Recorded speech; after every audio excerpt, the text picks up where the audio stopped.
Hello बच्चों, तो कैसे हैं आप लोग। देखिए ये एनसीईआरटी लाइन बाय लाइन आपकी बायोलॉजी चल ही रही थी। केमिस्ट्री की डिमांड थी कि क्या सर आप केमिस्ट्री भी पढ़ा लेते हैं। भैया आप उन तीनों पढ़ा लेता है, फिजिक्स केमिस्ट्री बायोलॉजी। फिजिक्स मेरा पैशन है, केमिस्ट्री मेरी बहुत अच्छी है, बायोलॉजी से आपको प्यार हो जाएगा, ठीक है ना। तो ये सारी चीज़ें हैं। आज आप देख लीजिएगा कि हम केमिस्ट्री कैसे डील करते हैं। यहाँ आपको लाइन बाय लाइन चीज़ें पढ़ाई जाएंगी। आपको कहीं और से पढ़ने की, किसी और बुक को पढ़ने की कोई ज़रूरत नहीं पड़ेगी। हर वो चीज़ जो आप चाहते हैं आपके बोर्ड के लिए जितना ज़रूरी है, हर वो चीज़ मैं आपको प्रोवाइड करूँगा, ठीक है ना। चलिए हम शुरू करते हैं, फिर बातें होती रहेंगी।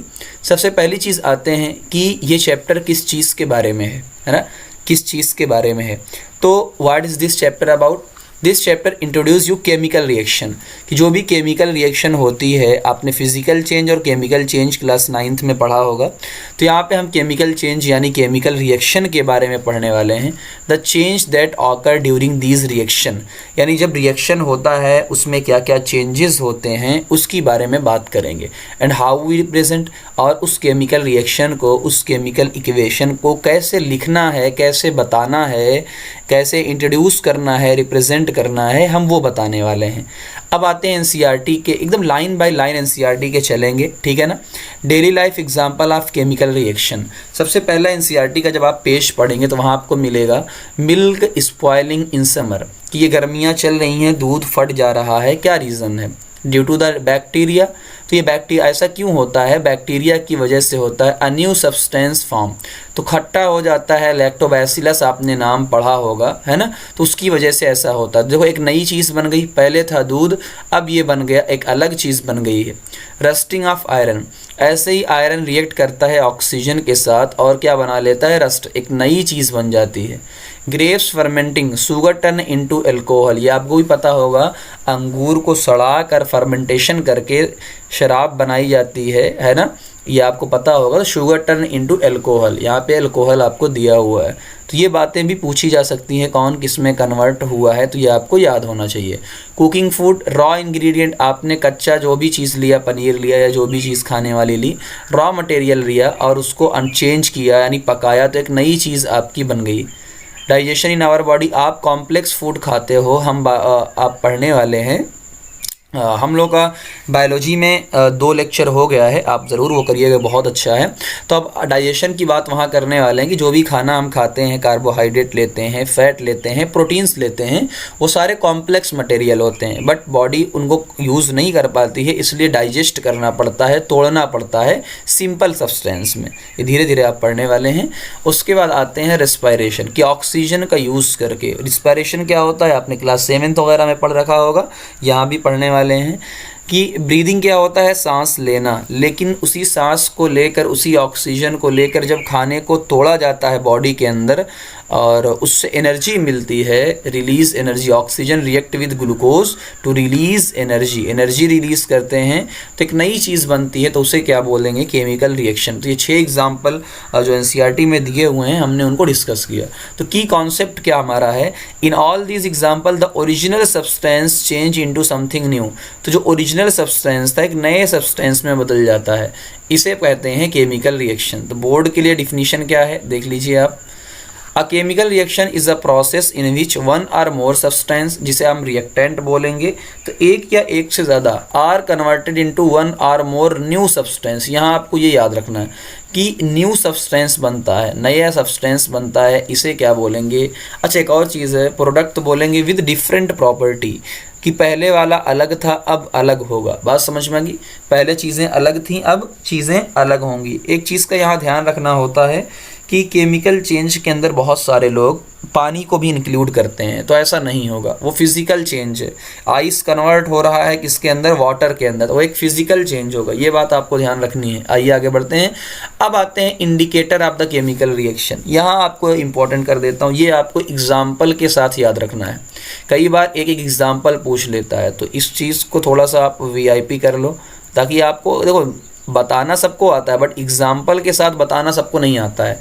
तो सबसे पहला क्या, इंडिकेटर, यानी केमिकल रिएक्शन हो रही है कि नहीं हो रही है, क्या इंडिकेटर, कैसे आप पहचानेंगे उसको। तो पहला आता है change in state, state change हो जाता है। स्टेट पता है ना, सॉलिड, लिक्विड, गैस, जिसमें फिजिकल स्टेट, जिसे बोलते हैं फिजिकल स्टेट चेंज हो जाना, है ना, फिजिकल स्टेट चेंज हो जाना। जैसे यहाँ पर देखिए, यहाँ पे आप गौर करेंगे तो यहाँ पर ये सॉलिड में है, किसमें है, जिंक सॉलिड के अंदर है, HCl किसके अंदर है, लिक्विड के अंदर, डाइल्यूट HCl लिया है। अब जिंक अभी तो किसके अंदर था, सॉलिड के अंदर। अब जैसे ही ZnCl2 बना है, अब वो इक्वस मीडियम हो गया है, यानी पानी। यहाँ पे देखो पहले HCl किसके अंदर था, लिक्विड के अंदर था, लेकिन अब वही हाइड्रोजन गैस निकलने लगी है। तो कहीं ना कहीं यहाँ पर भी स्टेट चेंज हुआ है। क्या हुआ है, स्टेट चेंज हुआ है। बात समझ में आई। तो एक यही चीज़ का आपको ध्यान रखना है, स्टेट चेंज का। अब यहाँ पे जो सबसे बड़ी गड़बड़ी होती है बेटा, सबसे बड़ी गड़बड़ी होती है, एक मिनट वेट गाइस, काम कर। हाँ, सबसे बड़ी जो गड़बड़ी होती है वो यही होती है बेटा कि सब लोग ये समझते हैं कि अगर आइस है, कोई भी आइस है, खुद आप सोचें। तो यहाँ पे मैं मेंशन कर देता हूँ वरना गड़बड़ी होगी, वरना एग्जाम्पल बहुत सारे लोग यही लिख कर चले आएंगे। तो अगर आपका, मैं फिर से क्लियर कर रहा हूँ कि आप कन्वर्ट हो रहे हैं, देखिए मैं यहाँ लिख देता हूँ आइस। आपका आइस है जो कि इसके अंदर होता है, सॉलिड के अंदर, ठीक है ना, सॉलिड के अंदर होता है। आइस कन्वर्ट हो रहा है H2O यानी वाटर के अंदर। तो बहुत सारे लोग कहेंगे कि सर देखिए आइस सॉलिड के अंदर था, वाटर के अंदर कन्वर्ट हो रहा है, इसका मतलब ये भी केमिकल चेंज है।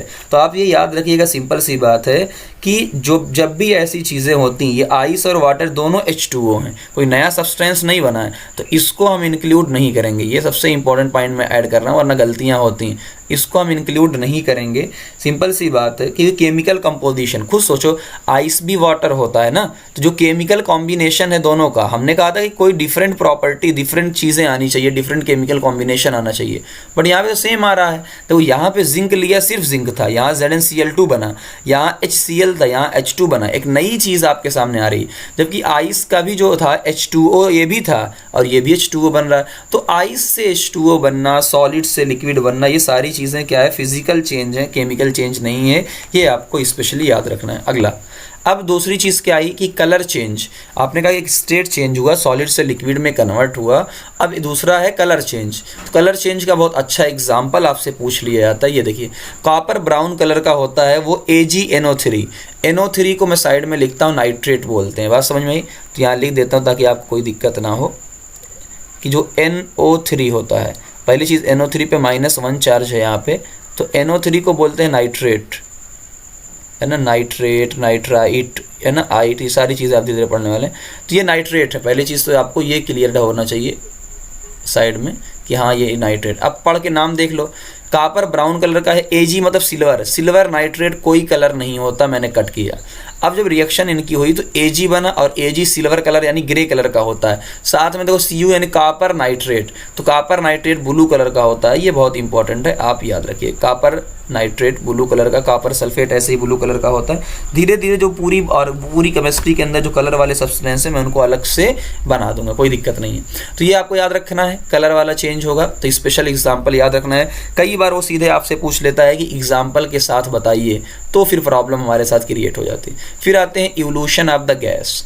भाई तीसरा चेंज आप क्या दे सकते हैं, गैस निकली है या गैस। जैसे आपने पढ़ा होगा metal plus acid, Zn plus H2SO4, साथ में कौन सी गैस निकलती है, हाइड्रोजन गैस निकलती है पॉपिंग साउंड से, जो कि आप सेकेंड चैप्टर में पढ़ने वाले हैं। और नहीं तो बहुत सारे बच्चों ने पहले से पढ़ रखा है इस चीज़ को, है ना, बहुत सारे बच्चों ने।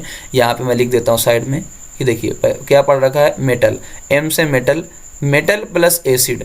जब भी मेटल के साथ आप एसिड का रिएक्शन करवाते हो, साथ में क्या बनता है, साल्ट, साल्ट तो बनेगा ही बनेगा। और साल्ट के साथ कौन सी गैस बनती है, हाइड्रोजन। ये क्लास 8th में आपने पढ़ा होगा, बस समझ में आई, ये क्लास 8th में आपने पढ़ा होगा। अगला, चेंज इन द टेम्परेचर। अब हीट में भी रिलीज्ड, अब समझिएगा, अगर हीट रिलीज हो रही है तो एग्जिट हो रही है, और एब्जॉर्ब हो रही है यानी आ रही है तो एंडो। तो एक्सोथर्मिक, एंडोथर्मिक रिएक्शंस बहुत इंपॉर्टेंट है, कई बार पूछ लिया जाता है कौन सा एंडोथर्मिक है और कौन सा एक्सोथर्मिक है। बात समझ में आई, कई बार ऐसा पूछा जाता है, हम इस पर भी डिस्कस करेंगे धीरे धीरे। जैसे ये रिएक्शन बहुत इंपॉर्टेंट है, कैल्शियम ऑक्साइड, कैल्शियम ऑक्साइड को जब वाटर के साथ आप रिएक्ट करवाएंगे तो बनता है CaOH ट्वाइस। तो इसे बोलते हैं हम लोग स्लैग्ड लाइम। ये क्वेश्चन सबसे ज़्यादा बार आया हुआ है, ज़्यादा नहीं बल्कि सबसे ज़्यादा बार ये वाला क्वेश्चन आया हुआ है, ठीक है ना, सबसे ज़्यादा बार इस टाइप के क्वेश्चन आया हुए हैं। तो अब यहाँ से क्या क्या कॉन्सेप्ट देखो बन सकते हैं। पहला, रिएक्शन में टेम्परेचर का चेंज हो रहा है कि नहीं, एंडो या एक्सो। तो हमने कहा हीट रिलीज हो रही है, निकल रही है, यानी एक्सोथर्मिक। और ये जो CaOH ट्वाइस है इसको वाइट वॉशिंग में यूज़ किया जाता है। ये क्वेश्चन कई बार आ चुका है, ये क्वेश्चन कई बार आ चुका है। फिर आते हैं इसका कैल्शियम ऑक्साइड सीमेंट के अंदर इसका यूज़ किया था, यानी ये रिएक्शन कहीं ना कहीं बहुत ज़्यादा इंपॉर्टेंट है। फिर आते हैं प्रेसिपिटेट।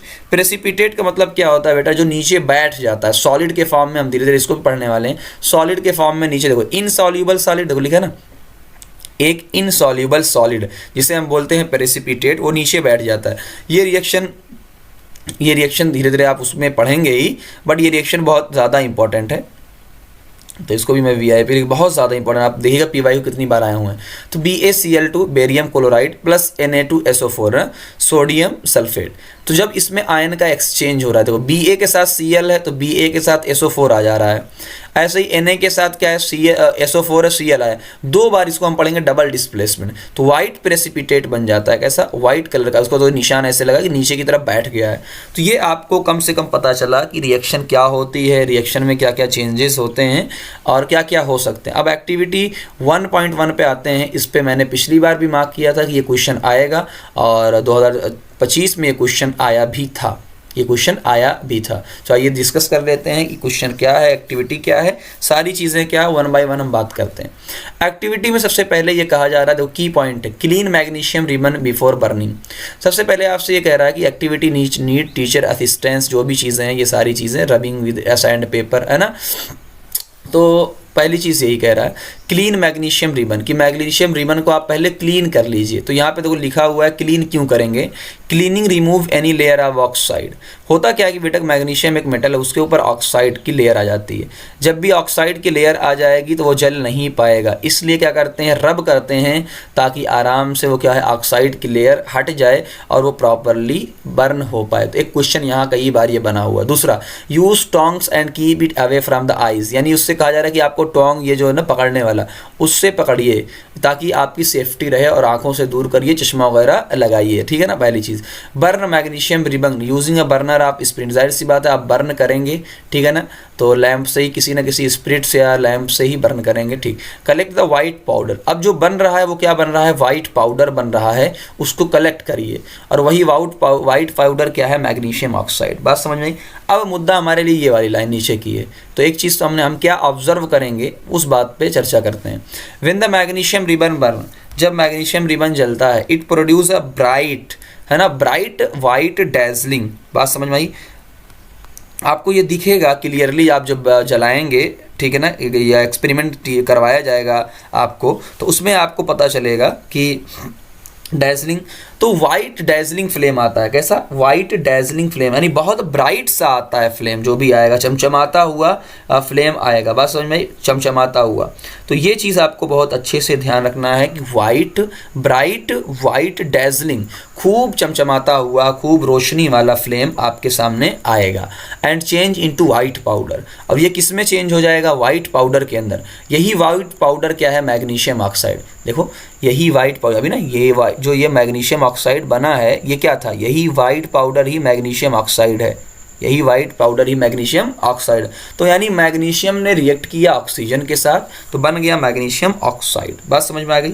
तो Mg+O2, तो यानी आप यहाँ लिख सकते हैं। अब चलिए यहाँ पे लिख देता हूँ कि जब Mg को जलाया गया, मैग्नीशियम अकेला होता है जो भी मेटल होता है, ऑक्सीजन, जब Mg को ऑक्सीजन के प्रेजेंस में जलाया गया तो बन गया MgO, है ना, MgO, ठीक। अब कुछ लोग कहेंगे सर ये Mg के साथ O क्यों लगा, O2 क्यों नहीं लगा। तो ये आपने क्लास 9th में पढ़ा होगा। मैं फिर भी रिक्वेस्ट करता हूँ, मैं वीडियो डालूंगा तो उस वीडियो को भी आप पढ़ लीजिएगा, आपको प्लेलिस्ट में मिल जाएगा, how to make chemical reaction. एक बार ज़रूर पढ़िएगा, भले ही आपको आता है, ताकि कोई भी कमी केमिस्ट्री के अंदर ना रह जाए। ओके, एक्टिविटी 1.2 पे आते हैं हम लोग, एक्टिविटी 1.2 पे आते हैं। उसमें ये कहा गया सबसे पहले टेक अ लेड नाइट्रेट, अभी मैंने आपको बताया था नाइट्रेट, हाँ नाइट्रेट मैंने अभी आपको बताया था NO3, ठीक है ना, NO3 थोड़ी देर पहले, इसलिए मैंने लिख दिया था लेड नाइट्रेट। लेड क्या होता है बेटा, PbNO3। अब Pb पे +2 चार्ज होता है, इसलिए यहाँ पे 2 है, इसलिए मैंने कहा ना कि ये आप ज़रूर पढ़ लीजिएगा ताकि आपको क्लियर ना, फार्मूला बनाने में कोई प्रॉब्लम ना हो। तो अभी मैं लेक्चर को डिस्क्रिप्शन लिंक में डाल दूंगा, आप जाइएगा इस लेक्चर के बाद, उसको जब भी टाइम मिले ज़रूर देखिएगा ताकि आपकी सारी चीज़ें फार्मूला बनाने में कोई दिक्कत ना हो। देखिए लिखा ना लेड नाइट्रेट, अभी आपने देखा नाइट्रेट मतलब NO3 -1 कितना होता है -1, और इस पर होता है +2, इसलिए 2 बार लिया। तो लेड नाइट्रेट लिया, ऐड पोटेशियम आयोडाइड, पोटेशियम मतलब K, आयोडाइड का मतलब I, तो KI इक्वल्स आपने ऐड किया, तो ये चेंज हो गया किसके अंदर, देखो नाइट्रेट चला गया इसके साथ, I चला गया इसके साथ। अब मुद्दा क्या है कि ये देखो सॉलिड बन गया, ये सॉलिड बना, यानी PbI2 form yellow precipitate. Yellow, अच्छा एक और चीज़ है, जो भी प्रेसिपिटेट होता है वो सेटल डाउन, वो नीचे की तरफ जाता है, मैंने तीर लगाया था ना, याद करो, ये प्रेसिपिटेट है ना, सेटल डाउन। देखो यहाँ पे नीचे की तरफ मैं लिख देता हूँ, यहाँ पे देखो ये नीचे की तरफ तीर है ना, तो यहाँ पे वाइट प्रेसिपिटेट, ये मैं यहाँ पे लिख देता हूँ सेटल डाउन, ताकि आपको क्लियर रहे कि जो प्रेसिपिटेट होता है वो नीचे की तरफ बैठ जाता है। तो अभी आपको दिखाऊँगा, कोई भी प्रेसिपिटेट होगा वो नीचे की तरफ क्या होगा, बैठ जाएगा, जैसे मट्टी नीचे की बैठ जाती है ना, गिलास वगैरह पानी वगैरह डालो। चलो अब KNO3 जो पोटेशियम नाइट्रेट है रिमेन डिजॉल्व इन वाटर, यानी ये डिजॉल्व हो जाता है, इसीलिए देखो कौन सा मीडियम लिखा हुआ है, इक्वस मीडियम लिखा है, यानी ये डिजॉल्व हो चुका है।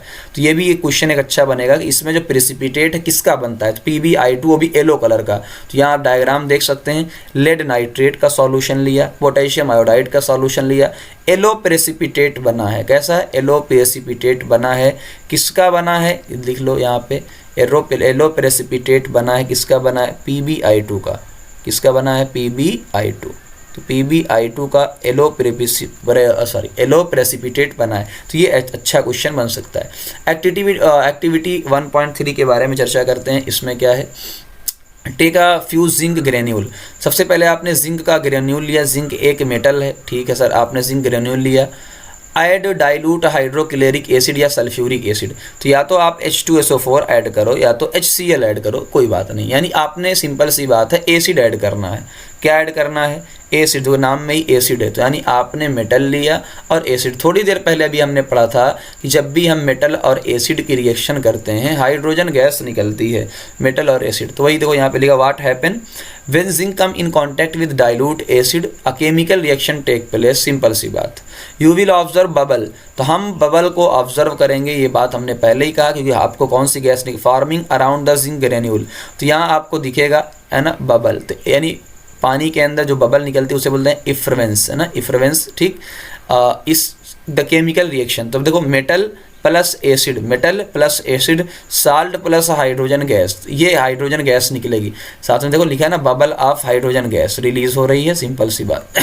अब हो क्या रहा है, टचिंग करने पे, जब आप ये भी देख रहे हो कि जब हाइड्रोजन गैस निकल रही है, जब हम इस बीकर को टच कर रहे हैं तो वो हल्का सा गर्म, देखो फील वार्म, इसका मतलब क्या है कि हीट निकली होगी। तो आए हैं, क्योंकि आपने तो यार एसिड लिया था, तो अगर रिएक्शन हुई है, गैस निकली है और आपका जो बीकर है, आपका जो वो गर्म है, तो इसका मतलब रिएक्शन एक्सोथर्मिक हो रही है। फाइनल आंसर क्या है, देखो ये जो बबल है वो कौन सा है, हाइड्रोजन गैस है, और फ्लक्स कैसा हो गया है, वार्म। तो यहाँ तक आपने बेसिक चीज़ें पूरी की पूरी पढ़ ली।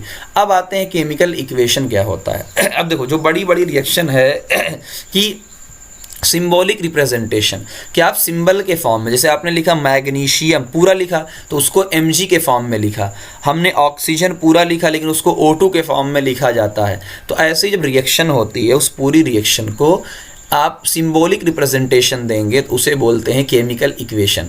इसमें क्या होता है, इन्वॉल्व यूज़ ऑफ सिंबल एलफ, तो इसमें सिंबल का यूज़ किया जाता है, रिएक्टेंट, प्रोडक्ट, इन सब का यूज़ किया जाता है। आइए वन बाय वन समझते हैं। देखो मैग्नीशियम एयर जो रिएक्ट किया था, देखो Mg अलग कर दिया, किसके साथ रिएक्ट किया था, एयर यानी ऑक्सीजन को हमने प्लस करके लिखा, तीर लिखा कि क्यों, एक तरफ रिएक्टेंट है ना, तो ये जो रिएक्ट करने वाले हैं तो मैं इसको लिखता हूँ R, यानी जो रिएक्ट करने वाले हैं वो R तीर के लेफ्ट साइड में, और तीर के राइट साइड में जो बना है नया सब्सटेंस उसे क्या बोला, प्रोडक्ट। तो कैसे कैसे क्या कहानी हुई हो देखो, रिएक्टेंट क्या होते हैं, सब्सटेंस दैट रिएक्ट, जो लोग रिएक्ट करते हैं, कच्चे मटेरियल यानी जो रिएक्ट करते हैं उन्हें बोल जाएगा रिएक्टेंट, और जो नया प्रोडक्ट बनता है, नया सब्सटेंस बनता है, उन्हें हमने बोला प्रोडक्ट बोला। ओके चलिए, वर्ड इक्वेशन, यानी वर्ड इक्वेशन क्या है, short way to show a reaction. जब आप वर्ड में लिखेंगे तो शॉर्ट वे में आप लिख रहे हैं, है ना। एरो क्या बता रहा है, रिएक्टेंट से प्रोडक्ट की तरफ जा रहे हैं, रिएक्टेंट से प्रोडक्ट की तरफ जा रहे हैं।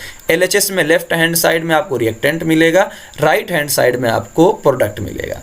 अच्छा, एक और चीज़ है, द नेसेसरी कंडीशन। कई बार ऐसा होगा, जो टेम्परेचर होगा, देखिए बात, जो टेम्परेचर होगा, प्रेशर होगा और कैटलिस्ट होगा ना, कि आपने ये कैटलिस्ट यूज़ किया, धीरे धीरे उसको इसी तीर के ऊपर ऐड करेंगे। कहाँ ऐड करेंगे, इसी तीर के ऊपर, कहाँ, ए ऐसे तीर के ऊपर ऐड करेंगे। बात समझा, ऐसे तीर के ऊपर ऐड करेंगे। दूसरा इंपॉर्टेंट नोट क्या है, दूसरा इंपॉर्टेंट नोट ये है कि जो भी फिजिकल स्टेट होगा, जो फिजिकल स्टेट है, जैसे आपने देखा कि यार गैस का आपने यूज़ किया, गैस जी, कोई गैस है तो जी यूज़ किया, लिक्विड के लिए एल यूज़ करते हैं, सॉलिड के लिए एस यूज़ करते हैं, इक्वस के लिए ए क्यू यूज़ किए हैं, प्रेसिपिटेट के लिए पीपीटी यूज़ किया है ना। ये सारी चीज़ें जो यूज़ करते हैं इसी के लिए होती हैं, ठीक। ओके, अब आते हैं बैलेंसिंग द केमिकल इक्वेशन। यहाँ से क्वेश्चन 2-3 बार आया हुआ है। आपने क्लास 9th में पढ़ा था law of conservation of the mass, कि मास कभी भी डिस्ट्रॉय नहीं होता है, मास कभी भी डिस्ट्रॉय नहीं होता है। इसका मतलब रिएक्टेंट का टोटल मास और प्रोडक्ट का टोटल मास क्या होना चाहिए, बराबर होना चाहिए। इसका ये भी मतलब है कि atom of each element must be equal.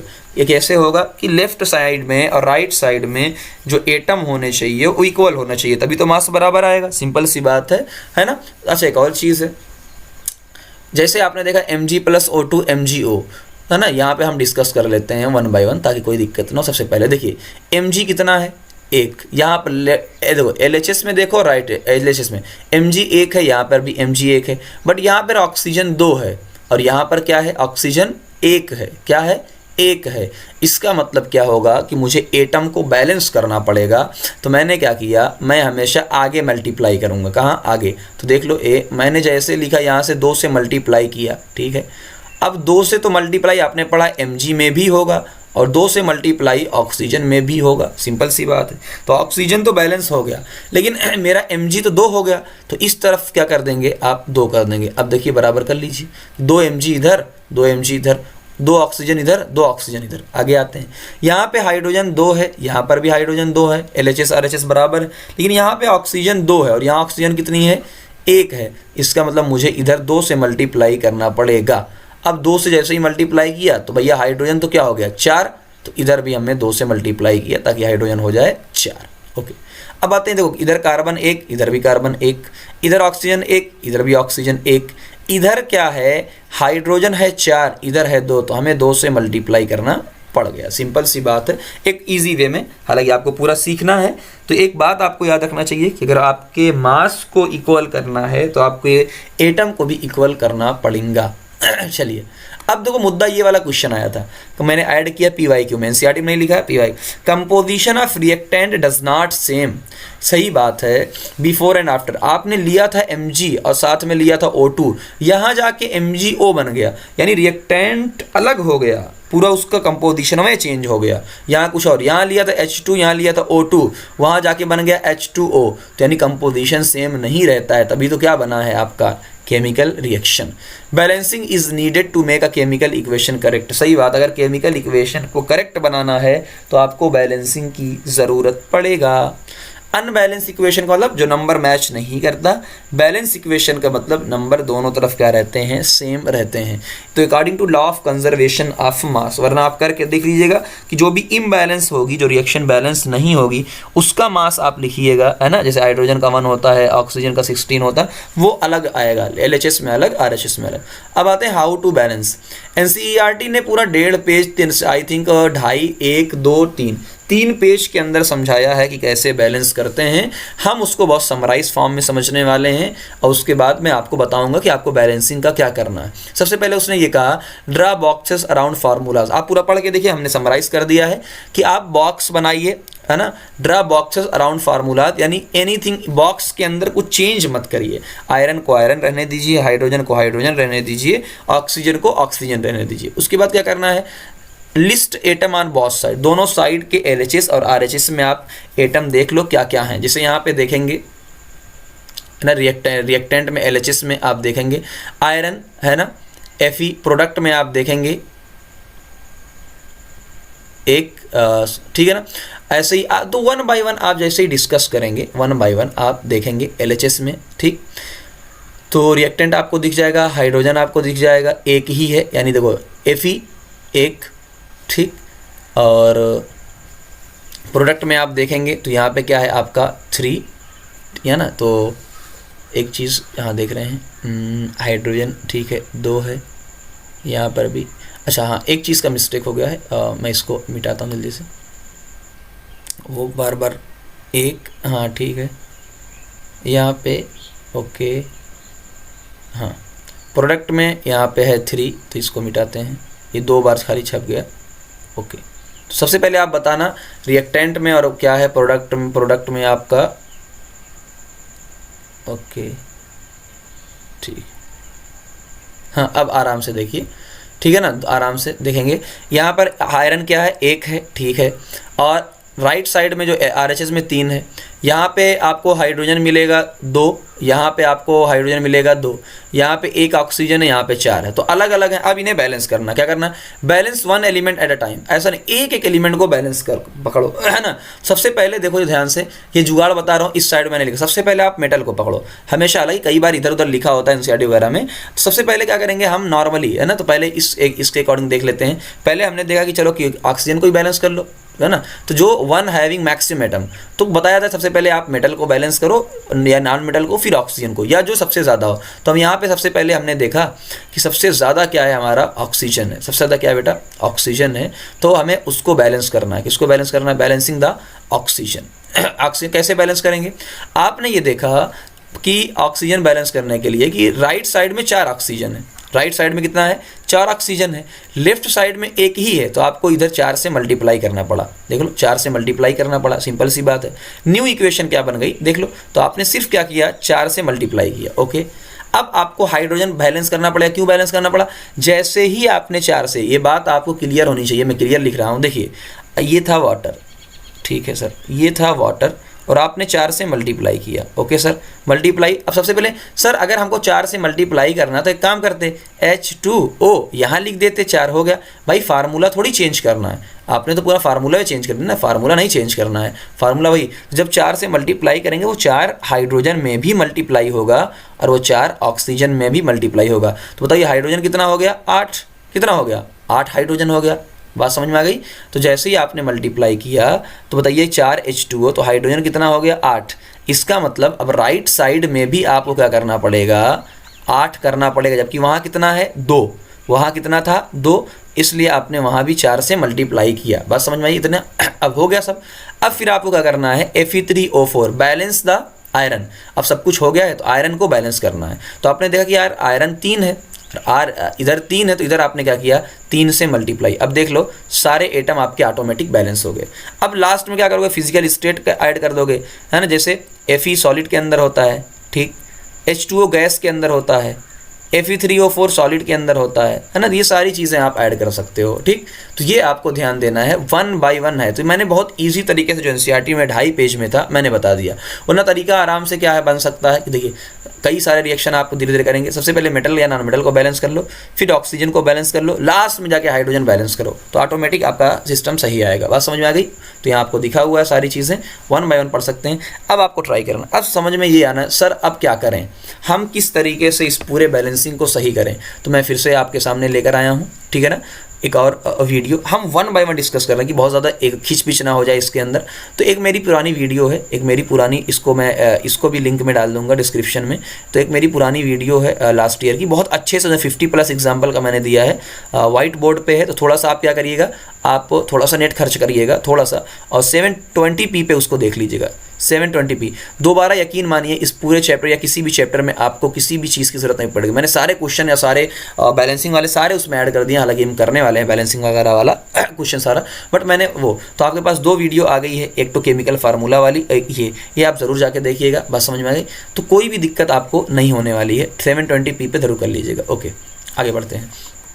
अब एनसीईआरटी क्वेश्चन की बात करते हैं, 1 बाय 1 क्वेश्चन की बात करते हैं एनसीईआरटी के। चलिए क्वेश्चन क्या है यहाँ देख लीजिए आप थोड़ा सा। सबसे पहले उसने कहा कि वाई मैग्नीशियम रिबन, सबसे पहले कि हम मैग्नीशियम रिबन को क्लीन क्यों करते हैं। हमने पहले कि magnesium ribbon is clean to remove the layer, है ना, ऑफ मैग्नीशियम ऑक्साइड, कि अगर मैग्नीशियम ऑक्साइड की कोई लेयर होगी तो उस लेयर को रिमूव करना है ताकि ऑक्सीजन के साथ वो रिएक्ट करके अच्छे से जल सके। क्लीनिंग इंश्योर प्रॉपर बर्निंग, ठीक है ना, इंश्योर प्रॉपर बर्निंग के लिए करते हैं। तो क्वेश्चन इंपॉर्टेंट। अगला क्वेश्चन ये दिया हुआ है यहाँ पे, देखो आपको ये वाला ये क्वेश्चन आपको मिलेगा, ये वाला हाइड्रोजन प्लस क्लोरीन। तो एक चीज़ का आपको ध्यान रखना होता है बेटा, आपको मैंने उस वीडियो में बताया है, वहाँ पे जो आप वीडियो देखेंगे हर चीज़, जैसे कुछ चीज़ें होती हैं वो आपको याद होगा। जैसे हाइड्रोजन H2 के अंदर होता है, जितने भी नॉन मेटल हैं H2, O2, है ना, N2, F2, खासतौर से यहाँ पे आएगा Cl2, ये सारे लोग इस फॉर्म में होते हैं, पहली चीज़।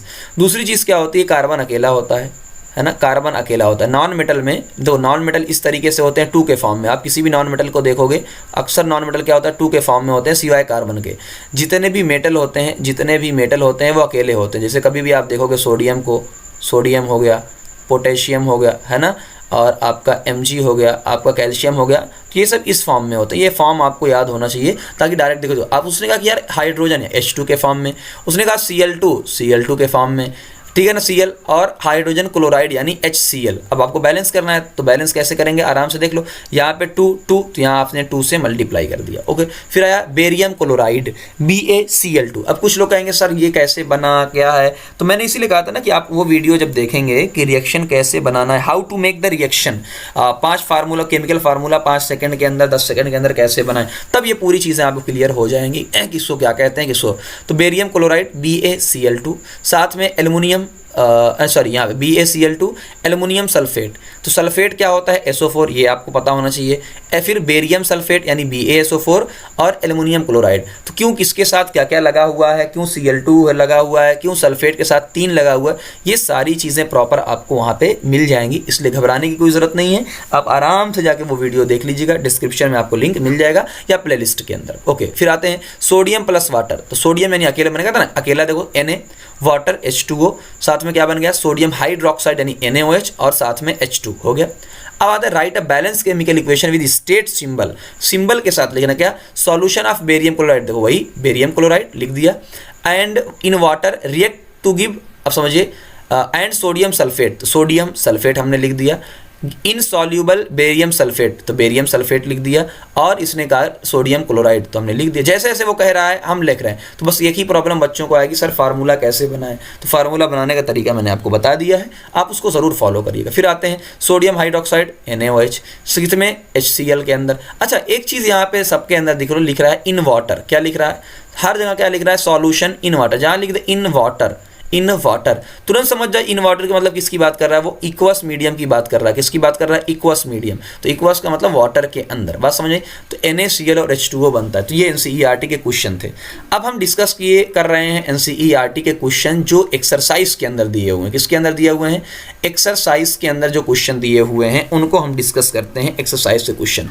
तो बल्कि मैं आपसे कह रहा हूँ कि मैं पूरा दिखा नहीं रहा हूँ, थोड़ी देर के लिए एक्सरसाइज के क्वेश्चन आप एक बार खुद से ट्राई करिएगा, मैं अगर सॉल्व करवा दूंगा मज़ा नहीं। तो एक्सरसाइज में question number 5, question number 6, question number 7, question number 8, okay, और क्वेश्चन नंबर एग्जाम्पलर के 25, क्वेश्चन नंबर 33 और क्वेश्चन नंबर 35, ये आपका होमवर्क रहेगा। जानबूझ के होमवर्क मैं दे रहा हूँ ताकि आप खुद से ट्राई करिएगा।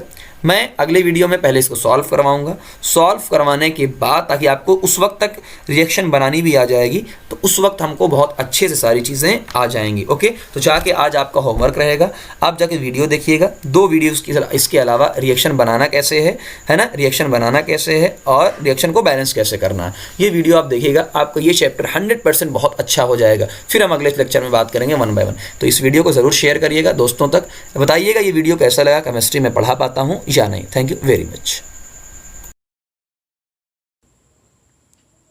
हेलो बच्चों, तो कैसे हैं आप लोग, है ना। तो हम लोगों का सेकंड पार्ट ये आपका है एनसीईआरटी लाइन बाय लाइन का। पहले पार्ट में हम सारे लोगों ने ये कवर कर लिया कि केमिकल रिएक्शन क्या होती है, आप कैसे पहचानेंगे कि कोई केमिकल रिएक्शन होती है, उनका इंडिकेशन क्या क्या होता है, ये सारी चीज़ें हम लोगों ने पढ़ी। फिर हम लोगों ने ये एक्टिविटी पढ़ी, वेरी इंपॉर्टेंट, हर साल तकरीबन क्वेश्चन यहाँ से आते हैं। फिर हम लोगों ने ये पढ़ा कि केमिकल रिएक्शन क्या होती है, उनको हम बैलेंस क्यों करते हैं, कैसे करते हैं, है ना। ये सारी चीज़ें हम लोगों ने पढ़ लिया। कुछ क्वेश्चन की भी प्रैक्टिस हम लोगों ने कर लिया था अच्छे तरीके से, ठीक है ना। आइए आज बात करते हैं टाइप ऑफ केमिकल रिएक्शन की, कि केमिकल रिएक्शन के क्या क्या टाइप हैं। अभी थोड़ी देर पहले मैंने वीडियो बनाई थी लेकिन उसमें वॉइस ऑन नहीं हुई थी और इसलिए दोबारा वीडियो बनाना पड़ रहा है ना। चलिए, पहली चीज़ तो ये हाईलाइट पोर्शन आप देखिएगा, हाईलाइटेड पोर्शन पूरा का पूरा। पहला, atom of element do not change, यानी जब भी केमिकल रिएक्शन होती है, आप एक एग्जांपल लीजिए, एग्जांपल के थ्रू और अच्छे से मैं समझाता हूँ। जैसे एग्जांपल के थ्रू हमने कहा ये कार्बन प्लस O2, तो यहाँ पे जो आपके एलिमेंट्स हैं वो कार्बन है और ऑक्सीजन है। जब ये कोई प्रोडक्ट बनेगा CO2, तो देखो कार्बन कार्बन ही है, ऑक्सीजन ऑक्सीजन ही है। तो ये अलग बात है कि कल को जो है 1 से 2 बन जाए, 2 से 3 बन जाए, लेकिन कार्बन कार्बन रहेगा, ऑक्सीजन ऑक्सीजन ही रहेगा, इसमें कोई चेंजेस नहीं आने वाले हैं। दूसरी चीज़ क्या होती है कि chemical reaction involve breaking and forming, कि बॉन्ड ब्रेक होता है ना, और नया बॉन्ड का फॉर्मेशन होता है ना। तो कई बार ऐसा होता है ना, जैसे एग्जांपल के तौर पे हम लेते हैं, हमने कहा कि जैसे NaCl, आज Na और Cl एक बॉन्ड थे, आयनिक बॉन्ड, इस पर प्लस और इस पर माइनस धीरे धीरे पड़ेंगे, ये टूट चुके हैं, Na अलग हो चुका है और Cl अलग हो चुका है ना। इस तरीके से बात होती है। तो ये 2 पॉइंट बहुत इंपॉर्टेंट थे। अब आते हैं टाइप ऑफ केमिकल रिएक्शन के बारे में। सबसे पहला आता है कॉम्बिनेशन रिएक्शन। पहले ही आप समझ लीजिए 1 बाय 1 ताकि और डिटेल में। कॉम्बिनेशन, कॉम्बिन का नेशन का मतलब कंबाइन होना। अब कंबाइन होने का मतलब क्या है? कंबाइन होने का मतलब सबको पता होता है कि मैंने एक चीज़ लिया और एक चीज़ लिया, है ना, ये दोनों आपस में कंबाइन होकर एक चीज़ बन गए, है ना। तो ये मैथ नहीं है कि 1 + 1 आपको 2 करना है, कंबाइन होकर। जैसे हमने कहा कि भाई कार्बन अलग लिया, ऑक्सीजन अलग लिया, आज दोनों अलग अलग हैं, 2 लोग हैं, लेकिन जब ये कार्बन डाइऑक्साइड बन गए हैं तो एक कंपाउंड बन चुके हैं, एक कंपाउंड बन चुके। तो एक ये था, एक ये था, लेकिन ये भी क्या बना है? एक। तो ये बात होती है, ये कंबाइन हो रहे हैं, इसलिए इसको क्या बोला? कॉम्बिनेशन रिएक्शन बोला। इसी का उल्टा चलेंगे तो क्या हो जाएगा? डीकम्पोजिशन। डीकम्पोजिशन का मतलब क्या है? कि रिएक्शन टूट रही है। तो NaCl जब टूटेगा तो यानी ये 2 लोगों में कन्वर्ट हो जाएगा, तो इसी का अपोजिट। फिर हम बात करते हैं डीकम्पोजिशन रिएक्शन। तो एक ही बार में समझ लो, डीकम्पोजिशन का मतलब क्या है कि देखो मैं बैठा हूँ अकेले, साथ में मेरा दोस्त बैठा है किसी और को लेकर, B और C को लेकर। तो अगर मैं इनसे तगड़ा हूँ, मैं इनसे क्या हूँ? तगड़ा हूँ, ये मैं ज़्यादा रिएक्टिव हूँ, ज़्यादा मजबूत हूँ, तो मैं क्या करूँगा? इनमें से एक को अपने साथ ले लूँगा, तो AB मैं साथ में हो गया और C को मैंने कर दिया किनारे। ऐसा आप ना करना लाइफ में, है ना, ठीक है ना, दोस्ती बरकरार रखना। तो ये चीज़ है, यानी डिस्प्लेसमेंट। एक उसका भाई आता है डबल डिस्प्लेसमेंट। डबल डिस्प्लेसमेंट का मतलब क्या है कि भाई देखो आज AB एक साथ थे और CD एक साथ थे, है ना। मुझे अच्छा नहीं लगा तो मैंने कहा भाई बहुत हो गया, अब तुम्हारे साथ मुझे नहीं रहना है, अब मुझे C के साथ रहना है। तो मैं अगर चला गया C के साथ तो बचा क्या? मजबूरी में B को किसके साथ जाना पड़ेगा?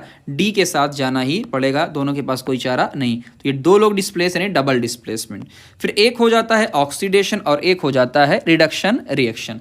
तो ऑक्सीडेशन और रिडक्शन इसको हम डिटेल में पढ़ने वाले हैं, यहाँ आपको समझ में सही से नहीं आएगा।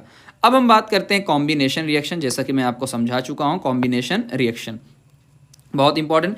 अ रिएक्शन वेयर 2 और मोर रिएक्टेंट, 2 या उनसे ज़्यादा कंबाइन होते हैं और कंबाइन होकर एक सिंगल प्रोडक्ट बनाते हैं, जैसा कि अभी आपको दिखेगा।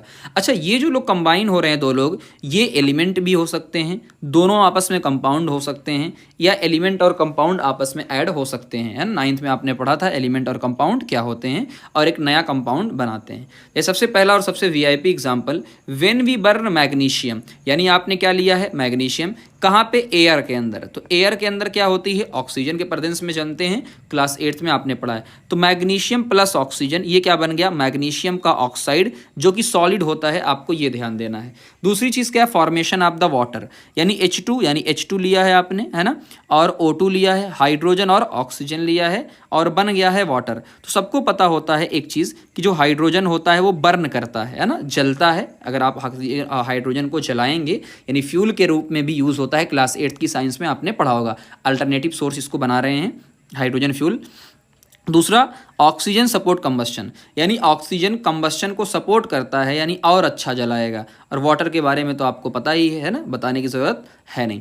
अब यहाँ पे कुछ लोगों को प्रॉब्लम होती है कि सर ये H2 क्यों लिखा है, तो आप आगे जाके पढ़ेंगे कि बेटा देखो जितने भी नॉन मेटल अक्सर आपको लिखे हुए मिलेंगे सब क्या होता है, कोवैलेंट बॉन्ड। तो आपको ऐसे ही मिलेंगे, H2 मिलेगा, O2 मिलेगा, N2 मिलेगा, है ना, Cl2 मिलेगा, Br2 मिलेगा। ये सारे लोग 2 2 के फॉर्म में होते हैं, कार्बन बस अकेला होता है। तो ये सारी चीज़ें हो सकता है 9th में आपने पढ़ी, बट फिर भी मैंने आपको बता दिया, ठीक है ना। इस तरीके से आपको ध्यान देना है। आगे आते हैं एक्टिविटी नंबर 1.4, बहुत इंपॉर्टेंट एक्टिविटी है, बहुत ज़्यादा इंपॉर्टेंट, इसकी बात करते हैं। ठीक, सबसे पहला इन्होंने कहा कि आपने क्या लिया है, कैल्शियम ऑक्साइड। तो आप लिखने का ट्राई करिए, कैल्शियम का मतलब क्या होगा, Ca कैल्शियम, ऑक्साइड के आप देखो इस पर +2 चार्ज होता है, ऑक्सीजन पे -2, यानी एक ही आएगा, कैल्शियम ऑक्साइड वाटर। तो अब जैसे ही आपसे कहा गया कैल्शियम ऑक्साइड को वाटर के साथ मिलाएंगे तो ये क्या होता है, स्लोली ऐड, है ना, द रिएक्शन इज एक्सोथर्मिक। अब रिएक्शन क्या होती है, इन्होंने कहा टच द बीकर, बीकर को जब टच करिएगा तो बीकर हीट नजर आएगा, क्यों, एक्सोथर्मिक रिएक्शन है। एक्सोथर्मिक का मतलब क्या होता है, जहाँ पे हीट रिलीज होगी, और अगर हीट रिलीज होगी तो टेम्परेचर क्या हो जाएगा, बढ़ेगा, तो आपको गर्म लगेगा। ये अब ये वीआईपी मैंने कुछ चीज़ें दिया है जो बहुत ज़्यादा यूज़ होने वाली हैं। Calcium oxide, CaO, Ca calcium, O का मतलब क्या होता है, ऑक्साइड। तो इसे बोला जाता है क्विक लाइम या लाइम बोला जाता है ना। ये क्विक लाइम या लाइम, इसका जो यूज़ होता है मैं यहाँ पे दिखा देता हूँ आपको, ताकि एक बार में ही हम लिख लेंगे। इसका यूज़ होता है मैन्युफैक्चरिंग ऑफ द सीमेंट में, तो मैं यहाँ पे लिख देता हूँ सीमेंट मैन्युफैक्चरिंग में यूज़ होता है, ताकि आप यहीं पे इसका यूज़ पढ़ लो, ठीक है, ओके। फिर आते हैं कैल्शियम हाइड्रोक्साइड। तो OH को क्या बोलते हैं, हाइड्रोक्साइड। OH को क्या बोलते हैं, तो ये जो आपको O को ऑक्साइड बोला, तो ये याद रखिएगा, OH को क्या बोलते हैं, हाइड्रोक्साइड, है ना, ये बार बार यूज़ होगा, हाइड्रोक्साइड, ओके। ये स्लैग्ड लाइम कहलाता है, स्लैग्ड लाइम, जो वाइट वॉशिंग में यूज़ होता है। कैल्शियम कार्बोनेट, है ना, तो CO3-2, इसे बोलते हैं कार्बोनेट। क्या बोलते हैं, कार्बोनेट। ये कॉमन नेम वाले जितने भी लोग हैं, मैं इनका एक अलग से वीडियो बना दूंगा, बहुत सारे कॉमन नेम बार बार यूज़ होते हैं। तो कैल्शियम कार्बोनेट, जिसे लाइम स्टोन के नाम से जाना जाता है, जो वाइट और शाइनी लेयर होती है। तो आप पढ़ते हैं फॉर्मेशन ऑफ कैल्शियम हाइड्रोक्साइड, यानी किस तरीके जो एक्टिविटी अभी आपने ऊपर देखी थी कि कैल्शियम ऑक्साइड को हाइड्रो यानी वाटर के साथ रिएक्ट करवाते हैं तो बनता है कैल्शियम हाइड्रोक्साइड, है ना। ऑक्साइड ये आप पढ़ेंगे, जब भी ऑक्साइड को रिएक्ट कराएंगे वाटर के साथ तो क्या बन जाएगा, हाइड्रोक्साइड। और इसे ही हमने क्या बोला, स्लैग्ड लाइम बोला। तो रिएक्शन कैसी होती है, कॉम्बाइन तो हो ही रहे हैं, साथ में हीट निकल रही है, यानी एक्सोथर्मिक रिएक्शन, ठीक है ना। तो कैल्शियम ऑक्साइड ये हो गया। और ये जो स्लैग्ड लाइम है, अभी आपको मैंने बताया कि स्लैग्ड लाइम का वाइट वॉश के अंदर यूज़ होता है। अब ये तो बात हो गई। अब मेन चीज़ ये है कि जो ये कैल्शियम हाइड्रोक्साइड है, स्लैग्ड लाइम है, जब इसको CO2 के साथ रिएक्ट करवाते हैं, जब इसको, बहुत इंपॉर्टेंट है,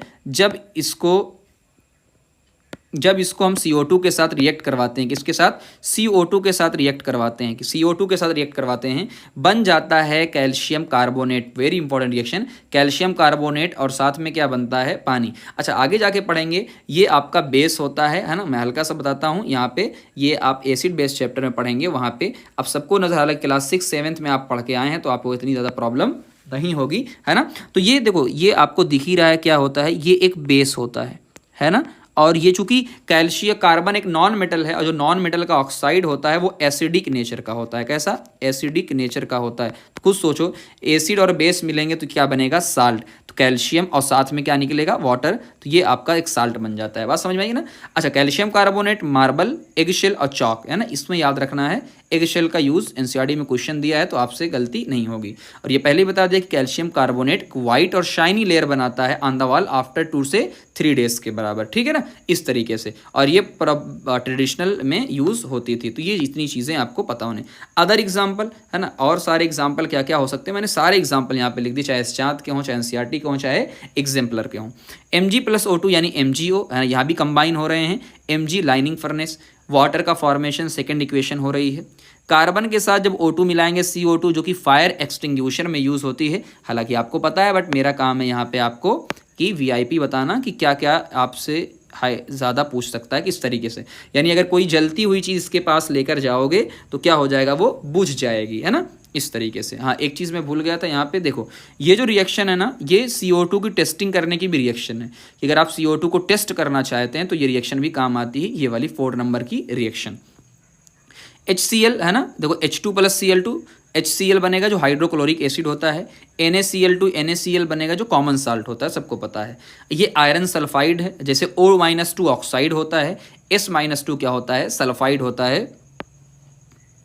तो इसको भी आप ध्यान रखिएगा कि भाई O-2 को हम क्या बोलते हैं, ऑक्साइड है ना, कैल्शियम ऑक्साइड, मैग्नीशियम ऑक्साइड, ये सारे लोग ऑक्साइड होते हैं O-2 अगर कहीं पे। इसी तरीके से अगर S-2 है तो उसे क्या बोलेंगे, सल्फाइड है ना, ऑक्सीजन के नीचे ही पीरियोडिक टेबल में ये आपको मिल जाएगा। तो ऑक्साइड और सल्फाइड ये आप याद रख लीजिएगा, ठीक है ना। तो ये छोटी छोटी चीज़ें हैं जो हमें बहुत हेल्प करती हैं आगे। ओके, और वाई ये कैल्शियम, ये वाली रिएक्शन तो हम लोगों ने पढ़ ही लिया है अभी जस्ट, है ना, ये वाली वाइट वाशिंग वाली, और ये वाली भी रिएक्शन 7 और 8 रिएक्शन हम लोगों ने पढ़ लिया है। NH4Cl NH4Cl है ना। तो एक चीज़ और याद रखिएगा कि कभी भी अगर NH एक ही कंपाउंड आता है जहाँ नाइट्रोजन के ऊपर ये वाला प्लस होता है, इसे बोला जाता है अमोनियम। क्या बोला जाता है, अमोनियम, है ना। तो अगर नाइट्रोजन के ऊपर प्लस है तो अमोनियम, बाकी क्लोरीन है तो क्लोराइड, अमोनियम क्लोराइड। तो ये भी आप ध्यान दीजिएगा। डेंस वाइट फ्यूम बनता है, तो एक लाइन खाली आप डेंस जो है वाइट फ्यूम है ना, ब्राउन फ्यूम की बात करेंगे, वाइट फ्यूम यहाँ पे। बाकी CO2 है ना, फॉर्मेशन ऑफ ऑक्साइड, SO3 यानी सल्फ्यूरिक एसिड इससे बनेगा। तो ये बात आपको कॉम्बिनेशन रिएक्शन में। डीकम्पोजिशन रिएक्शन क्या है कि जब आप किसी भी चीज़ को तोड़ेंगे, डीकम्पोज का मतलब होता है तोड़ना। अब तोड़ने के लिए आपको एनर्जी देनी पड़ेगी, और अगर वो, अच्छा ये अपोजिट है क्योंकि हम कॉम्बिनेशन में बना रहे थे, इसमें हम तोड़ रहे हैं, है ना। चलिए अब एक चीज़ का ध्यान दीजिएगा कि ये जो आप एनर्जी देंगे ये हीट में दे सकते हैं। तो हीट क्या हो जाएगा, थर्मल एनर्जी। लाइट कहीं पे दे रहे हैं तो उसे क्या बोलेंगे हम, फोटो, है ना। और इलेक्ट्रिसिटी दे रहे हैं तो क्या बोलेंगे, इलेक्ट्रिकल। जिसमें सबसे पहला एग्जांपल बहुत important, decomposition of calcium carbonate. अभी जो हमने कैल्शियम कार्बोनेट जो बनाया था CaCO3 यानी लाइम स्टोन, तो यहाँ फिर से एक बार लिख लेते हैं। चीज़ों को बार बार लिखने से ना आदत जाती नहीं, ख़राब नहीं होती, यानी रफ भर जाए, कॉपी भर जाए, कोई दिक्कत नहीं है ना, माइंड में सेट होना चाहिए। तो हमने पढ़ा कैल्शियम कार्बोनेट जो कि लाइम स्टोन, जब आप इसको हीट करते हैं तो ये टूट जाता है CaO कैल्शियम ऑक्साइड में, और साथ में CO2। तो यहाँ मैंने लिखा है कि कभी भी अगर CO3 को आप हीट करेंगे, CO3 को आप हीट करेंगे, उससे आपको CO2 गैस मिलेगी, अपने पूरे सिलेबस के अंदर आपको पता चलेगा। और CO2 से क्या बन जाएगा, CO3 बनेगा, ये आपको धीरे धीरे पता चलेगा। अच्छा, CaO अभी बताया था लाइम या क्विक लाइम बोला जाता है, जिसका मैन्युफैक्चरिंग ऑफ सीमेंट में यूज होता है और गिलास में। तो एक रिएक्शन ये हो गई। दूसरा आता है डीकम्पोजिशन ऑफ पोटेशियम, के का मतलब पोटेशियम क्लोरेट, ClO3 क्या हो जाता है, क्लोरेट, है ना, ये आगे। तो एक रिएक्शन बहुत इंपॉर्टेंट कहीं कहीं आपको मिल जाती है, सिर्फ इतना याद रखना है, पोटेशियम क्लोरेट से हमें क्या मिल जाती है, ऑक्सीजन की मैन्युफैक्चरिंग होती है ना। आगे एक बहुत इंपॉर्टेंट रिएक्शन क्या है, डीकम्पोजिशन ऑफ फेरस सल्फेट। अब एक चीज़ का ध्यान देना, जो आपका Fe होता है आयरन, वो +2 और +3 दोनों के अंदर होता है। जब +2 होगा उसे बोले जाएंगे 2, यानी 2 में रो यानी अस, है ना, तो फेरस, है ना, ये भी आपको पता चलेगा। फेरिक ऑक्साइड, फेरस ऑक्साइड, है ना, ये सारी चीज़ें आपको मिलेंगी। तो एक चीज़ का ध्यान देना, जब भी कोई ऑक्सीडेशन स्टेट अलग हो, जैसे आयरन का +2 +3 है तो कम वाले को अस बोलते हैं, ज़्यादा वाले को इक। जैसे सल्फ्यूरस एसिड, सल्फ्यूरिक एसिड, तो आप देख लेना, है ना, जिसमें ऑक्सीजन कम यानी सल्फर पे कम, वो अस और इक, ये आप ध्यान दीजिएगा।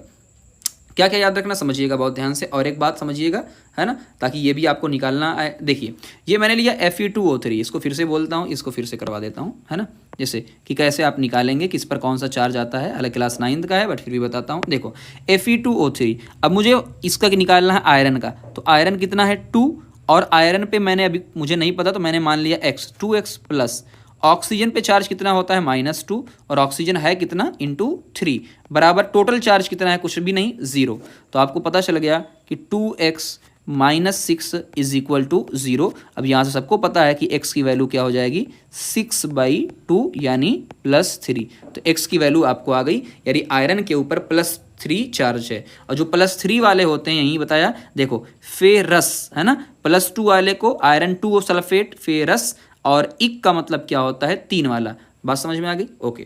अब ये ऑब्जर्वेशन आपको, ये आपकी एक्टिविटी है, आप अच्छे से पढ़ेंगे पूरी एक्टिविटी तो आपको पता चल जाएगा कि जो फेरस सल्फेट होता है वो ग्रीन कलर का होता है। जब इसको तोड़ेंगे, ये जब ऑक्साइड बनेगा तो ब्राउन कलर की ऑक्साइड बनेगा, और SO2 और SO3 जो गैस आएगी उसकी स्मेल आती है। तो इतनी चीज़ें आपको, यानी कलर चेंज का एक अच्छा एग्जाम्पल आप इसको कह सकते हैं।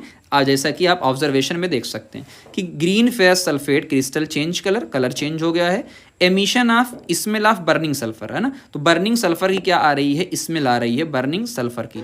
अब ब्राउन सॉलिड जो है वो आपको पता ही चल गया कि यहाँ पे सॉलिड कन्वर्ट हो चुका है, तो सॉलिड को आपको ध्यान देना है, ये सॉलिड होता है। तो नोट में एक तो हीट दे रहे हैं, थर्मल डिकम्पोजिशन रिएक्शन है। अब एक चीज़ का और ध्यान देना है कि जो फेरस सल्फेट होता है FeSO4, इसके अंदर 7H2O यानी क्रिस्टल होते हैं पानी के। जब आप गर्म करेंगे, हीट करेंगे, पहले पानी लूज होगा, तो पहले पानी लूज होगा, उसके बाद क्या होगा, वाइट कलर में जाएगा और तब डिकम्पोज हो जाएगा। तो ये स्टेप याद रखिएगा, स्टेप नंबर 1 लूज, फिर वाइट टर्न, फिर डिकम्पोज, और ये आपको स्मेल मैंने बता दिया। अब एक अगली इंपॉर्टेंट रिएक्शन आती है, decomposition of lead nitrate. Lead nitrate में जो आपको याद रखना है, सबसे पहली चीज़ बैलेंसिंग याद रखना है, अक्सर आप भूल जाते हैं, तो लोग बैलेंसिंग नहीं कर पाते हैं। क्या नहीं कर पाते हैं, बैलेंसिंग नहीं कर पाते हैं। तो आप इसके 2 को याद रखिएगा तो पूरी बैलेंसिंग आपसे हो जाएगी। तो NO3 होता है नाइट्रेट, PB मतलब लेड नाइट्रेट। क्यों ऐसा होगा कि इस यहाँ पे 2 लिखा है, कि देखो सिंपल, कि जो PB होता है वो +2 के अंदर होता है, नाइट्रेट -1 के अंदर होता है, इसलिए नाइट्रेट हमने 2 लिया।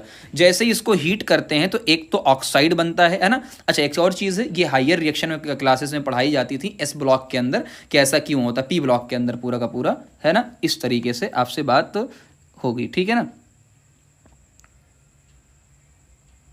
ओके, अब बात करते हैं PbO यानी एलो।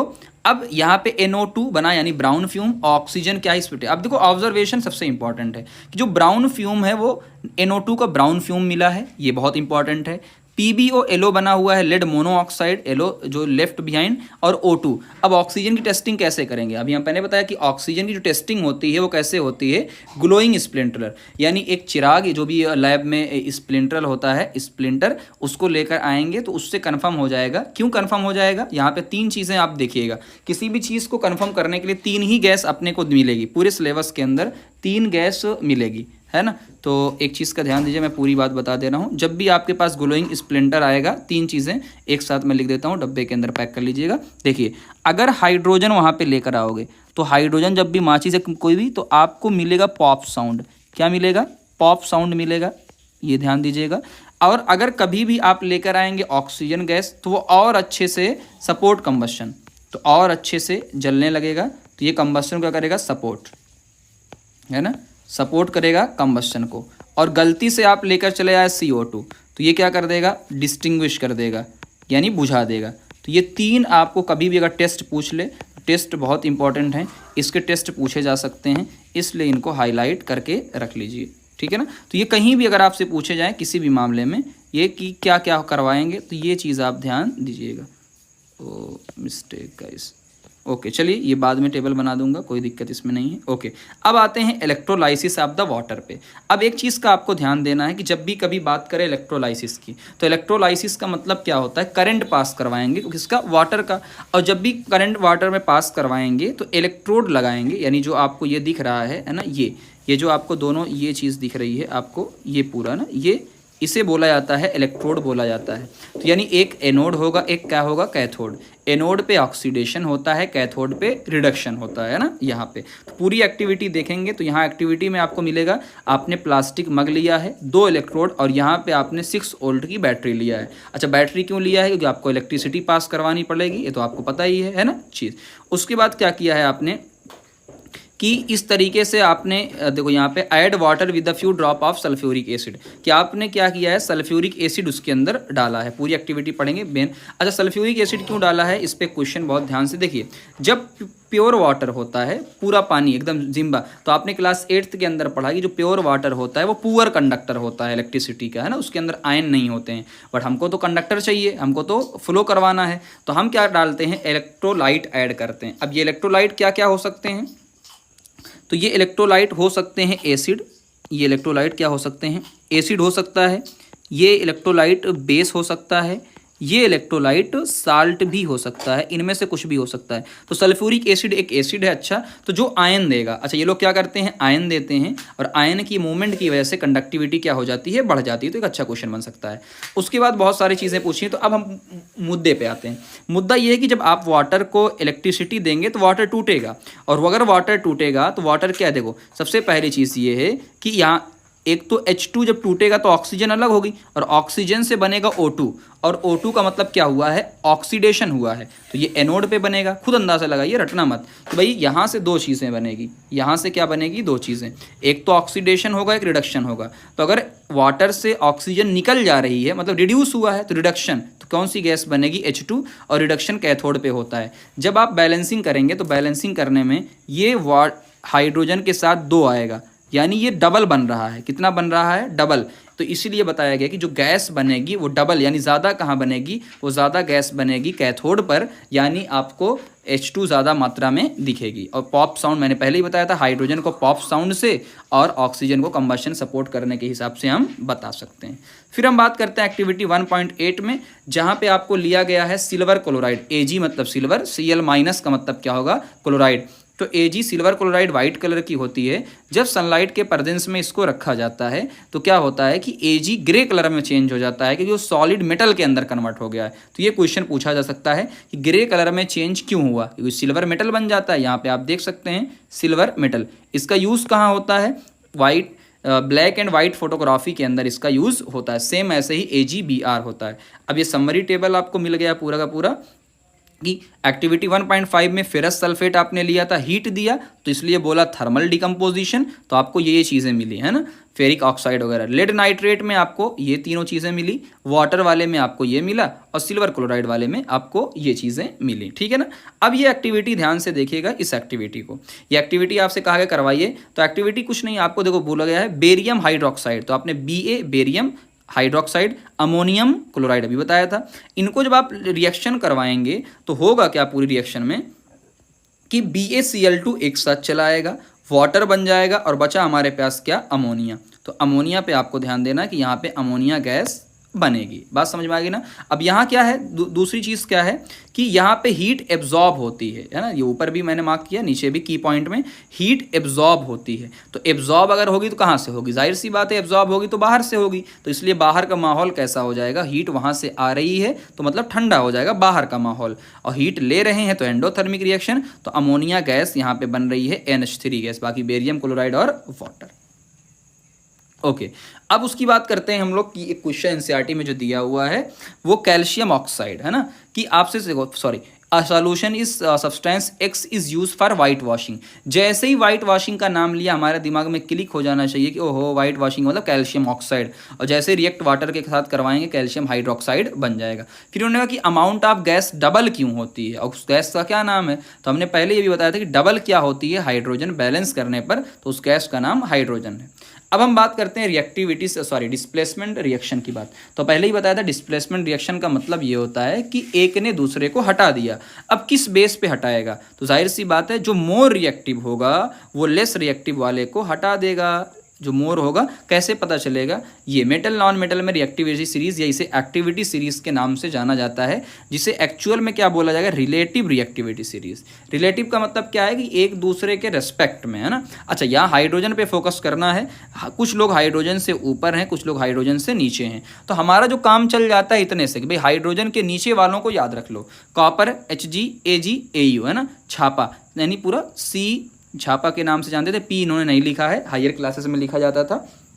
तो कॉपर Hg Ag Au ये सारे लोग हैं। अच्छा ऊपर वाले ज़्यादा रिएक्टिव हैं, नीचे वाले कम रिएक्टिव हैं, तो आपको ये ध्यान देने से मैं कई एग्जांपल आपसे पूछूं कि K और Na में कौन जीतेगा, तो जाहिर ऊपर वाला ज़्यादा रिएक्टिव है तो K जीत जाएगा। फिर मैंने कहा एल्युमिनियम और जिंक में कौन जीतेगा, अरे भाई एल्युमिनियम ऊपर है वो जीत जाएगा। फिर मैंने कहा आयरन और कॉपर में कौन जीतेगा, तो कॉपर बेकार आदमी है तो उससे जीत जाएगा। तो ये ध्यान आपको देना है इस तरीके से है ना। चलिए जैसे खुद सोचिए, देखिए यहाँ पर क्या है Fe iron, copper sulphate, copper अभी किसके साथ बैठा है, SO4 यानी सल्फेट के साथ। खुद बताओ कॉपर कहाँ है, बहुत नीचे है, हाइड्रोजन से नीचे है, और आयरन कहाँ है, ऊपर है, तो आयरन उसको हटा देगा, तो आयरन ने उसको हटा दिया तो कॉपर देखो अलग हो गया, आयरन सल्फेट हो गया।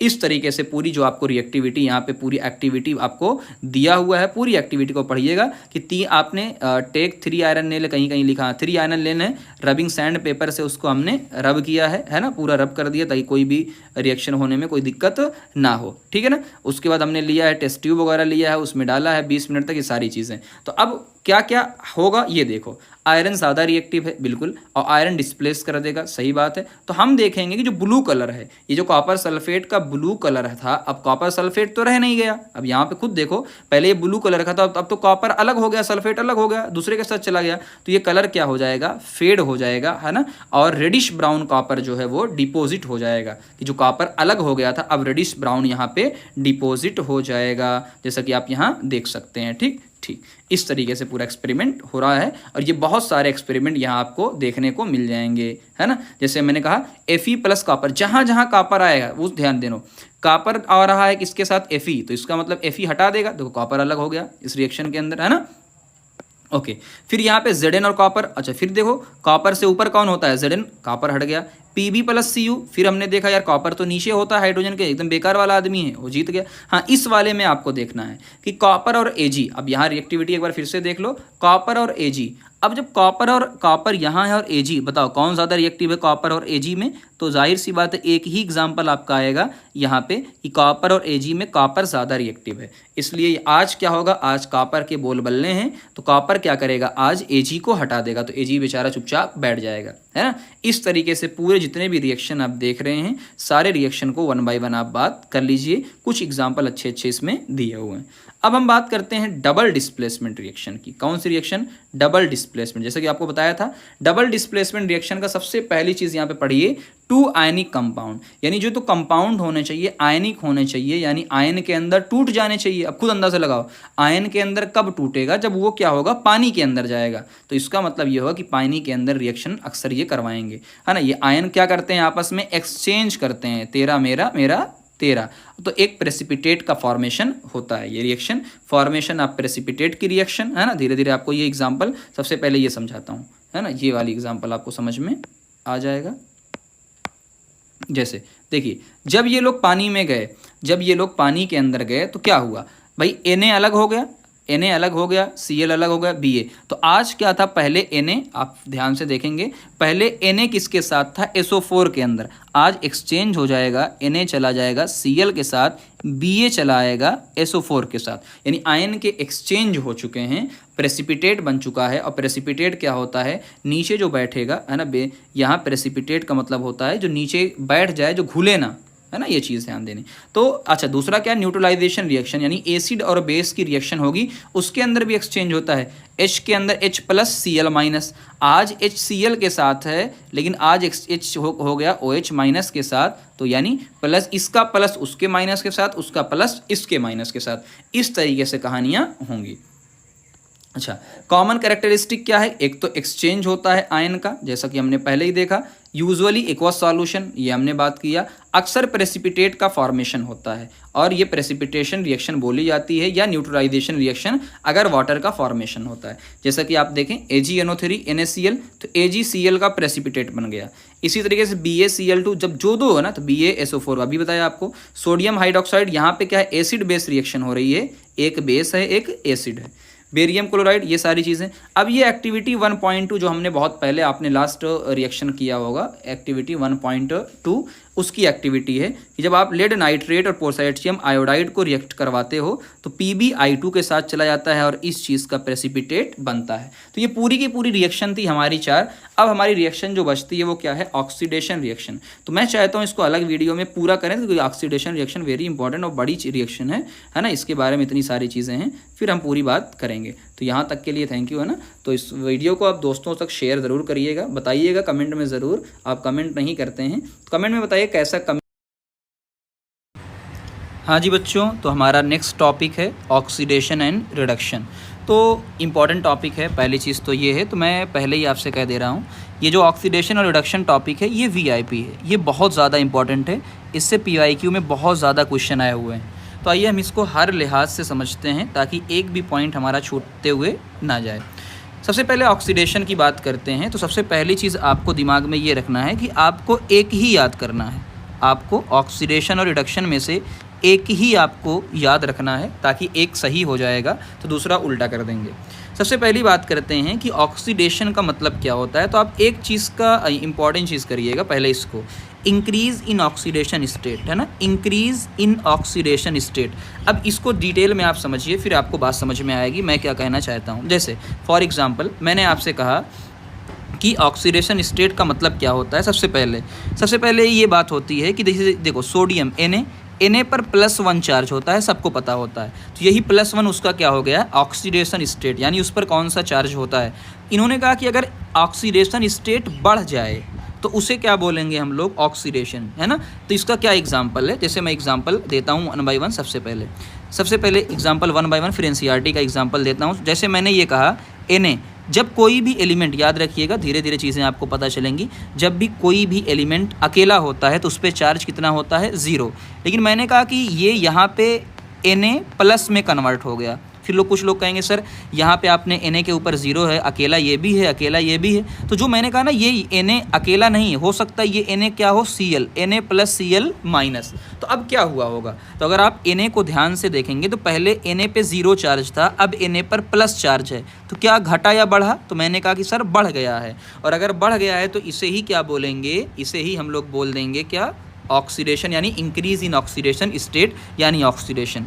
इसी का उल्टा चलते हैं, जब हम रिडक्शन की बात करेंगे तो मैंने कहा कि यही जो Na था, आज वो Na प्लस था और वो किस में कन्वर्ट हो गया है, Na में, यानी 0 में। जब कुछ ना दिया हो मतलब 0, तो प्लस से 0 में कन्वर्ट हुआ है, इसका मतलब क्या हुआ है, डिक्रीज। तो डिक्रीज होने का मतलब क्या हुआ है, रिडक्शन, है ना। एक और एग्जांपल समझाता हूँ, ये एग्जांपल आपको चैप्टर नंबर 3 में मिलेगा। तो पहले इस चीज़ को आप अच्छे से समझ लो, फिर आपको चीज़ें अच्छे से समझ में आ जाएंगी। ये एक्सप्लेनेशन ज़रूरी है, आगे आपके बहुत काम आएगा। एक और एग्जांपल देता हूँ, देखो मैंने यहाँ पे लिखा Cl के ऊपर मैंने चार्ज लिखा माइनस, और मैंने देखा कि ये Cl कन्वर्ट हो रहा है। ये एनसीईआरटी का एग्जांपल है, इसको याद रखिएगा। Cl कन्वर्ट हुआ है Cl2 में। अब फिर वही बात आती है कि सर हम कैसे माने, देखो NaCl यानी Cl माइनस था, ठीक है सर, माइनस चार्ज है।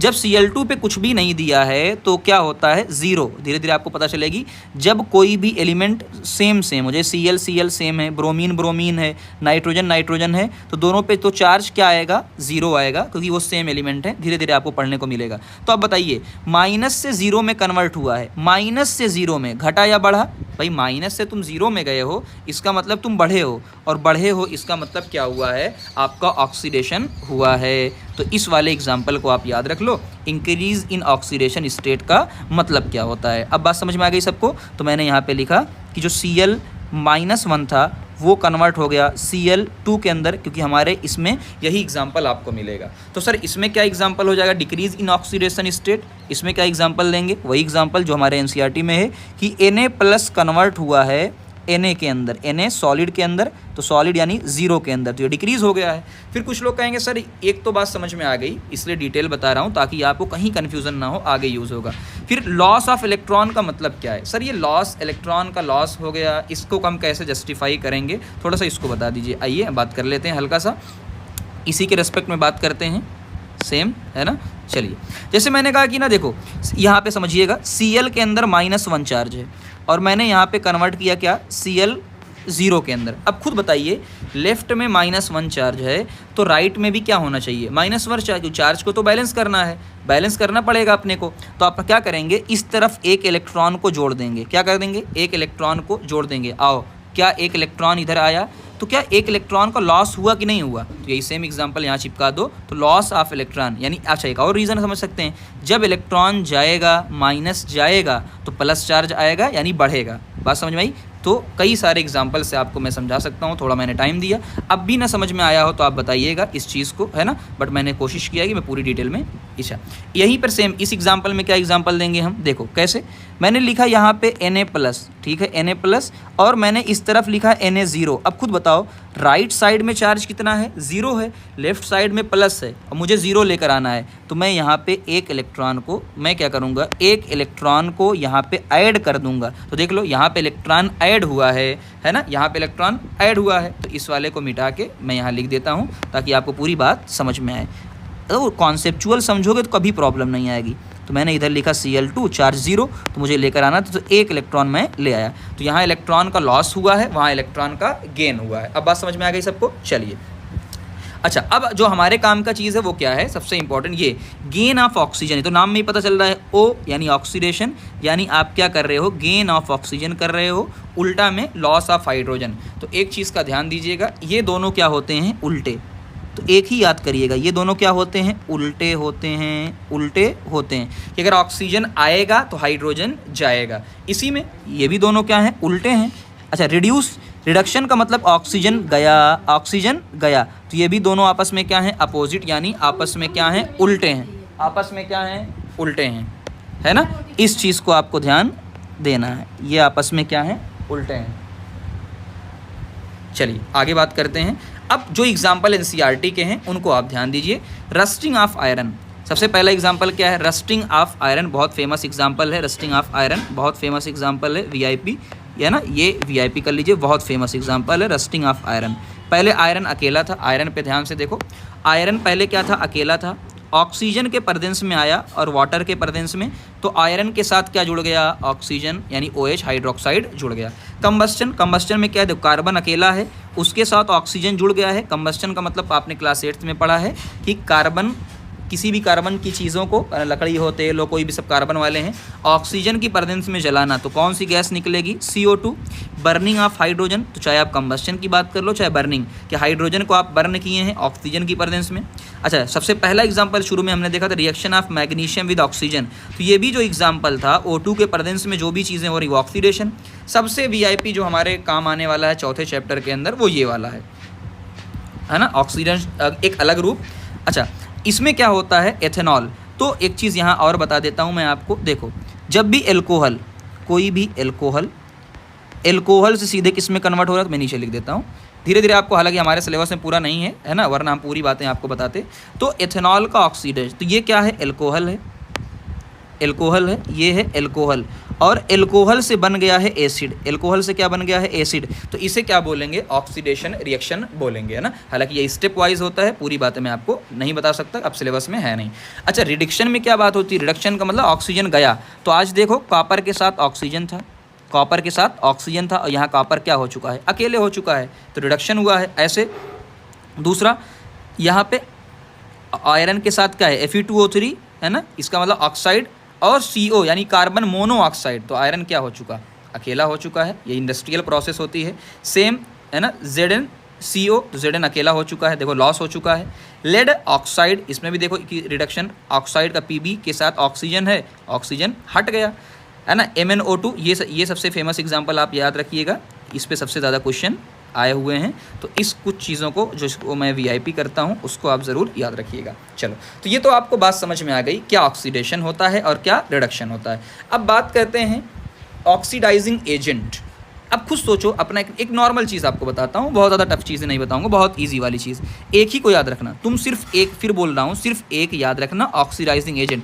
खुद अपना दिमाग लगाओ, अपना दिमाग क्या लगाओगे भाई, एजेंट का मतलब क्या होता है, जो काम करवाता है ना, एजेंट का मतलब क्या है, काम करवाता है, सिर्फ इतना दिमाग रखना, एजेंट का मतलब जो काम करवाता है। अब बताओ कौन सा काम करवाएगा, ऑक्सीडाइजिंग, ऑक्सीडेशन का, कौन सा काम करवाएगा, ऑक्सीडेशन का, कौन सा काम करवाएगा, इतना दिमाग में रखो भाई, ऑक्सीडाइजिंग एजेंट, एजेंट काम करवाता है भाई, एजेंट को हम पकड़ते हैं, है ना, तो ऑक्सीडाइजिंग एजेंट, ऑक्सीडाइजिंग एजेंट यानी जो ऑक्सीडेशन करवाएगा, तो खुद क्या होगा, रिड्यूस होगा भाई, जो ऑक्सीडेशन करवाएगा तो खुद क्या होगा, जो दूसरे काम करवाएगा तो खुद का तो थोड़ा बहुत नुकसान होगा मान लो, तो खुद होगा रिड्यूस। तो यही दिमाग में रखना है अपने को। अब देख लो, पढ़ के देख लो, the substance that give oxygen, कि जो ऑक्सीडेशन करवाता है, जो देखो ना, बताया ना। अच्छा, इट गेट रिड्यूस, जो ऑक्सीजन देता है यानी दूसरे क्या करवाएगा, ऑक्सीडेशन, या हाइड्रोजन रिमूव करो, तो इतना ही दिमाग में रखना है सारी चीज़ें, तो खुद क्या हो जाएगा, रिड्यूस हो जाएगा। जैसे एग्जाम्पल देख लो, है ना, कॉपर CuO + H2। अब खुद सोचो, कॉपर ने क्या किया, खुद रिड्यूस हुआ है। ऐसे सबसे पहले अपना दिमाग लगा लो, कॉपर खुद क्या हुआ है, रिड्यूस, तो लिखा ना, कॉपर खुद क्या हुआ है, रिड्यूस। क्यों भाई, यहाँ से ऑक्सीजन चला गया, हट गया है, तो कॉपर खुद क्या हुआ है, आर्क, आर का मतलब रिडक्शन, तो दूसरे क्या करवाएगा, ऑक्सीडेशन करवाएगा। तो इसका मतलब CuO क्या है, CuO क्या है, ऑक्सीडाइजिंग एजेंट है। क्या है, ऑक्सीडाइजिंग एजेंट है, ऑक्सीडाइजिंग एजेंट है ना। और हाइड्रोजन क्या करवा रहा है, वो रिड्यूसिंग एजेंट है, इसको भी पढ़ लो। अब एक ही बताया है, दूसरा ऑटोमेटिक पढ़ लो। रिड्यूसिंग एजेंट, मेरे साथ पढ़ो। रिड्यूसिंग एजेंट का मतलब ये रिड्यूस करवाएगा तो खुद क्या होगा, खुद होगा ऑक्सीडाइज, खुद क्या होगा ऑक्सीडाइज। जैसे इस एग्जाम्पल में देखो, खुद ऐसे अंदाज़ा लगाओ, ZnO इसका क्या हो रहा है, इसका हो रहा है रिडक्शन, तो इसका मतलब ये क्या हो जाएगा ऑक्सीडाइजिंग एजेंट। कार्बन का क्या हो रहा है ऑक्सीडेशन, क्या हो रहा है ऑक्सीडेशन, तो क्या करवाएगा रिड्यूसिंग एजेंट। अब बात समझ में आ गई सबको, तो ये दिमाग में रखना है। यानी कुल मिला जुला के कहीं ना कहीं आप ये कह सकते हैं कि ये दोनों आपस में क्या होते हैं उल्टे, है ना, यानी ऑक्सीडेशन और ऑक्सीडाइजिंग एजेंट, है ना। कुछ भाई जो खुद क्या होगा रिडक्शन करवाएगा, जो रिड्यूस करवाएगा तो खुद का क्या होगा ऑक्सीडेशन। तो ऐसे उल्टा समझना है चीज़ों को। ओके, तीसरा देखो, इस एग्जांपल को पकड़ो ध्यान से, हाइड्रोजन सल्फाइड एंड क्लोरीन। इसमें ध्यान से अगर आप देखोगे तो H2S प्लस Cl2, अब इसमें ऑक्सीजन तो नहीं नज़र आ रहा है, तो जब कभी भी ऑक्सीजन नज़र ना आए तो आप हाइड्रोजन भी बात करो। तो हाइड्रोजन देखो, हाइड्रोजन ने क्या किया H2S, यहाँ पे ध्यान से देखेंगे तो H2S और यहाँ से कन्वर्ट किस में हुआ है HCl, किस में कन्वर्ट हुआ है HCl। तो हाइड्रोजन क्या हुआ है ऑक्सीडाइज हुआ है, क्लोरीन क्या हुआ है रेड्यूस। अच्छा, एक तरीका तो आपको यहाँ से मिल गया। अच्छा, इसका उल्टा आप समझ लोगे, अगर हाइड्रोजन ऑक्सीडाइज हुआ है तो ये रिड्यूस किया होगा दूसरे को, तो रिड्यूसिंग एजेंट हो जाएगा। अच्छा, एक तरीका तो हो गया। अब दूसरा तरीका मैं आपको कॉन्सेप्चुअल समझाता हूँ। कॉन्सेप्चुअल क्या समझाता हूँ, देखो क्लोरीन पे चार्ज क्या है, कुछ नहीं लिखा है, मतलब क्या है ज़ीरो है। भाई जो भी साथ में होते हैं उन पे क्या होता है ज़ीरो होता है। यहाँ पे H प्लस होता है, Cl माइनस होता है। बताओ, ज़ीरो से गया किस में -1 के अंदर, ज़ीरो से गया क्या -1 के अंदर, इसका मतलब इसका क्या हुआ होगा रिडक्शन, क्या हुआ होगा रिडक्शन। तो देख लो क्लोरीन का क्या हुआ है रिडक्शन। देख लो, ये कॉन्सेप्चुअल, ये कोई आपको जल्दी नहीं बताएगा इस तरीके से, ताकि और ना समझ पाओ तो और आसान। दूसरा आओ, इसमें देखो भाई, हाइड्रोजन प्लस के अंदर होता है तो हाइड्रोजन पे +2 टोटल, भाई 2 यहाँ पे -2, सल्फ़र पे क्या है -2 है। सल्फ़र किस में कन्वर्ट हो गया है अकेले में, और जो भी अकेला होता है वो क्या होता है ज़ीरो। बताओ, सल्फ़र -2 से गया है ज़ीरो में, इसका क्या हुआ है ऑक्सीडेशन। तो देख लो, हाइड्रोजन ऑक्सीडाइज हुआ है, यानी जो पूरा H2S है वो क्या हो चुका है ऑक्सीडाइज। या ऐसे बात समझ में आ गई ना, इस तरीके से अपने को काम पूरा करना है। तो यहाँ पे हाइड्रोजन इज ऑक्सीडाइज का मतलब कि हाइड्रोजन सल्फाइड है, यहाँ पूरी बात लिख लो कि हाइड्रोजन सल्फाइड है ना, तो यहाँ पूरी ओके। अब आइए बात करते हैं यहाँ पे, ये वाला सबसे ज़्यादा फेमस एग्जांपल मैंने पहले भी स्टार आपको लगाया था, इसमें ध्यान से देखेंगे। MnO2 ने अपना MnO2, इसके पास 2 ऑक्सीजन था, इसने ऑक्सीजन को लॉस कर दिया, इसने ऑक्सीजन को लॉस कर दिया। तो ऑक्सीजन को लूज़ करने को क्या बोलेंगे रिडक्शन। तो ये क्या बोलेंगे हम लोग, इसको बोलेंगे रिडक्शन। और एक मिनट वेट करिए, थोड़ा सा कॉल आ रहा। ओके, वेट गाइस, एक मिनट जस्ट, एक मिनट। तो इस पे हो रहा है रिडक्शन, ठीक है। और हाइड्रोक्लोरिक एसिड, खुद सोचो, है ना, अगर MnO2 का हो रहा है रिडक्शन तो ये क्या बन जाएगा ऑक्सीडाइजिंग एजेंट। इसी तरीके से जो HCl है वो हाइड्रोजन को लूज कर रहा है, देखो HCl से Cl2 में कन्वर्ट हो रहा है, तो ये क्या हो जाएगा ऑक्सीडाइज हो जाएगा। अब बात समझ में आ गई आपको पूरा। या ऐसे फिर से एक और तरीके से देख सकते हैं, H प्लस Cl माइनस, और यहाँ Cl कितने में है ज़ीरो में है, तो Cl माइनस से कहाँ जा रहा है ज़ीरो के अंदर, इसका मतलब ये क्या हो रहा है देखो ऑक्सीडेशन हो रहा है। इस तरीके से आप पूरा देख सकते हैं, VIP है। जहाँ ना समझ में आएगा आप कमेंट ज़रूर करिएगा, मैं जवाब ज़रूर दूंगा। ओके, आइए इस पे देख लेते हैं बात। यहाँ पे एक्सपेरिमेंट पूरा आपको दिया हुआ है। एक्सपेरिमेंट कुछ भी नहीं है, आप हीट कर रहे हैं कॉपर पाउडर को। तो जैसे ही कॉपर पाउडर को आप ऑक्सीजन के प्रेजेंस में heat, the copper turn black, तो ये कलर आपको याद रखना है कि कॉपर क्या हो जाएगा ब्लैक। बात समझ में आ गई ना, यहाँ पे रिएक्ट फॉर्म ब्लैक कॉपर। तो जब कॉपर ऑक्सीजन के साथ रिएक्ट करेगा तो ऑक्सीजन से क्या कर लेगा रिएक्ट कर लेगा। तो कलर आपको खाली याद रखना है कि यहाँ पे ये कौन सा कॉपर ऑक्साइड कौन सा कलर हो गया है ब्लैक कलर हो गया है, तो ये कलर आपको कॉपर ऑक्साइड का याद रखना है। दूसरा, अब या तो ऑक्सीडेशन रिएक्शन है, रिडक्शन में क्या होगा, इसी को जब आप हाइड्रोजन के प्रेजेंस में देखो, when hydrogen gas is passed, ये स्टेटमेंट याद रखिएगा। जब ये स्टेटमेंट याद रखिएगा कि जब हाइड्रोजन गैस को पास करवाया जाता है ब्लैक कोटिंग हट जाती है। क्यों हट जाती है, क्योंकि देखो ब्लैक कोटिंग क्या है, यही कलर तो था, कॉपर ऑक्साइड का ही कलर क्या था ब्लैक था। जैसे ही आपने हाइड्रोजन को पास करवाया तो क्या हो चुका है रिडक्शन, क्या हो चुका है रिडक्शन। तो रिडक्शन की वजह से फिर से कॉपर क्या आ चुका है मेटल, और इसका मतलब कलर। तो ये बहुत इंपॉर्टेंट एग्जांपल है, ये एक्टिविटी बहुत ज़्यादा इंपॉर्टेंट है। तो एक्टिविटी से क्वेश्चन यहाँ से बन सकता है। ये क्वेश्चन देख लेते हैं वन बाय वन, है ना, कि कौन कौन सा क्वेश्चन, जैसे SO2 और H2S। अब यहाँ खाली आपको पहचानना है ऑक्सीडेशन हो रहा है कि रिडक्शन हो रहा है, कौन क्या क्या हो रहा है। फिर हमने कहा कि देखो SO2 प्लस H2S, तो हमने कहा यार SO2 पहले S के साथ क्या था, ऑक्सीजन, अब S के साथ ऑक्सीजन खत्म हो चुका है, इसका मतलब क्या हो गया है, वो रिड्यूस, और जो रिड्यूस होता है वो दूसरे को ऑक्सीडाइज करवाता है। वो क्या करवाता है, दूसरे को ऑक्सीडाइज करवाता है। तो ऑक्सीडाइज क्या हुआ है, खुद देखो, H2S है ना, H2S क्या हो चुका है, ऑक्सीडाइज। तो H2S से क्या हो, देखो ऑक्सीडाइज टू सल्फर, यानी यहाँ पे हाइड्रोजन रिमूव हो गया है। अब बात समझ में आ गई, ओके। इस रिएक्शन को देखो, H2S, यहाँ कहीं भी ऑक्सीजन नज़र नहीं आ रहा है, तो जब कहीं भी ऑक्सीजन नज़र नहीं आएगा तो हम हाइड्रोजन की बात करेंगे। यहाँ पे फिर से H2S ऑक्सीडाइज हो रहा है, क्यों ऑक्सीडाइज हो रहा है, देखो हाइड्रोजन रिमूव कर रहा है, हाइड्रोजन रिमूव कर रहा है। तो अपने को दिमाग में ही लाना है, ऑक्सीजन आएगा तो ऑक्सीडेशन कहलाएगा, और अगर हाइड्रोजन जाएगा तो भी ऑक्सीडेशन कहलाएगा, इसलिए उल्टा मैंने कहा था आपको। अच्छा, एजेंट की बात करेंगे तो हम खुद देखेंगे यहाँ पे कि H2S ऑक्सीडाइज हो रहा है, तो जो ऑक्सीडाइज होता है वो दूसरे को रिड्यूस करवाता है, इसलिए इसे क्या बोलेंगे, रिड्यूसिंग एजेंट।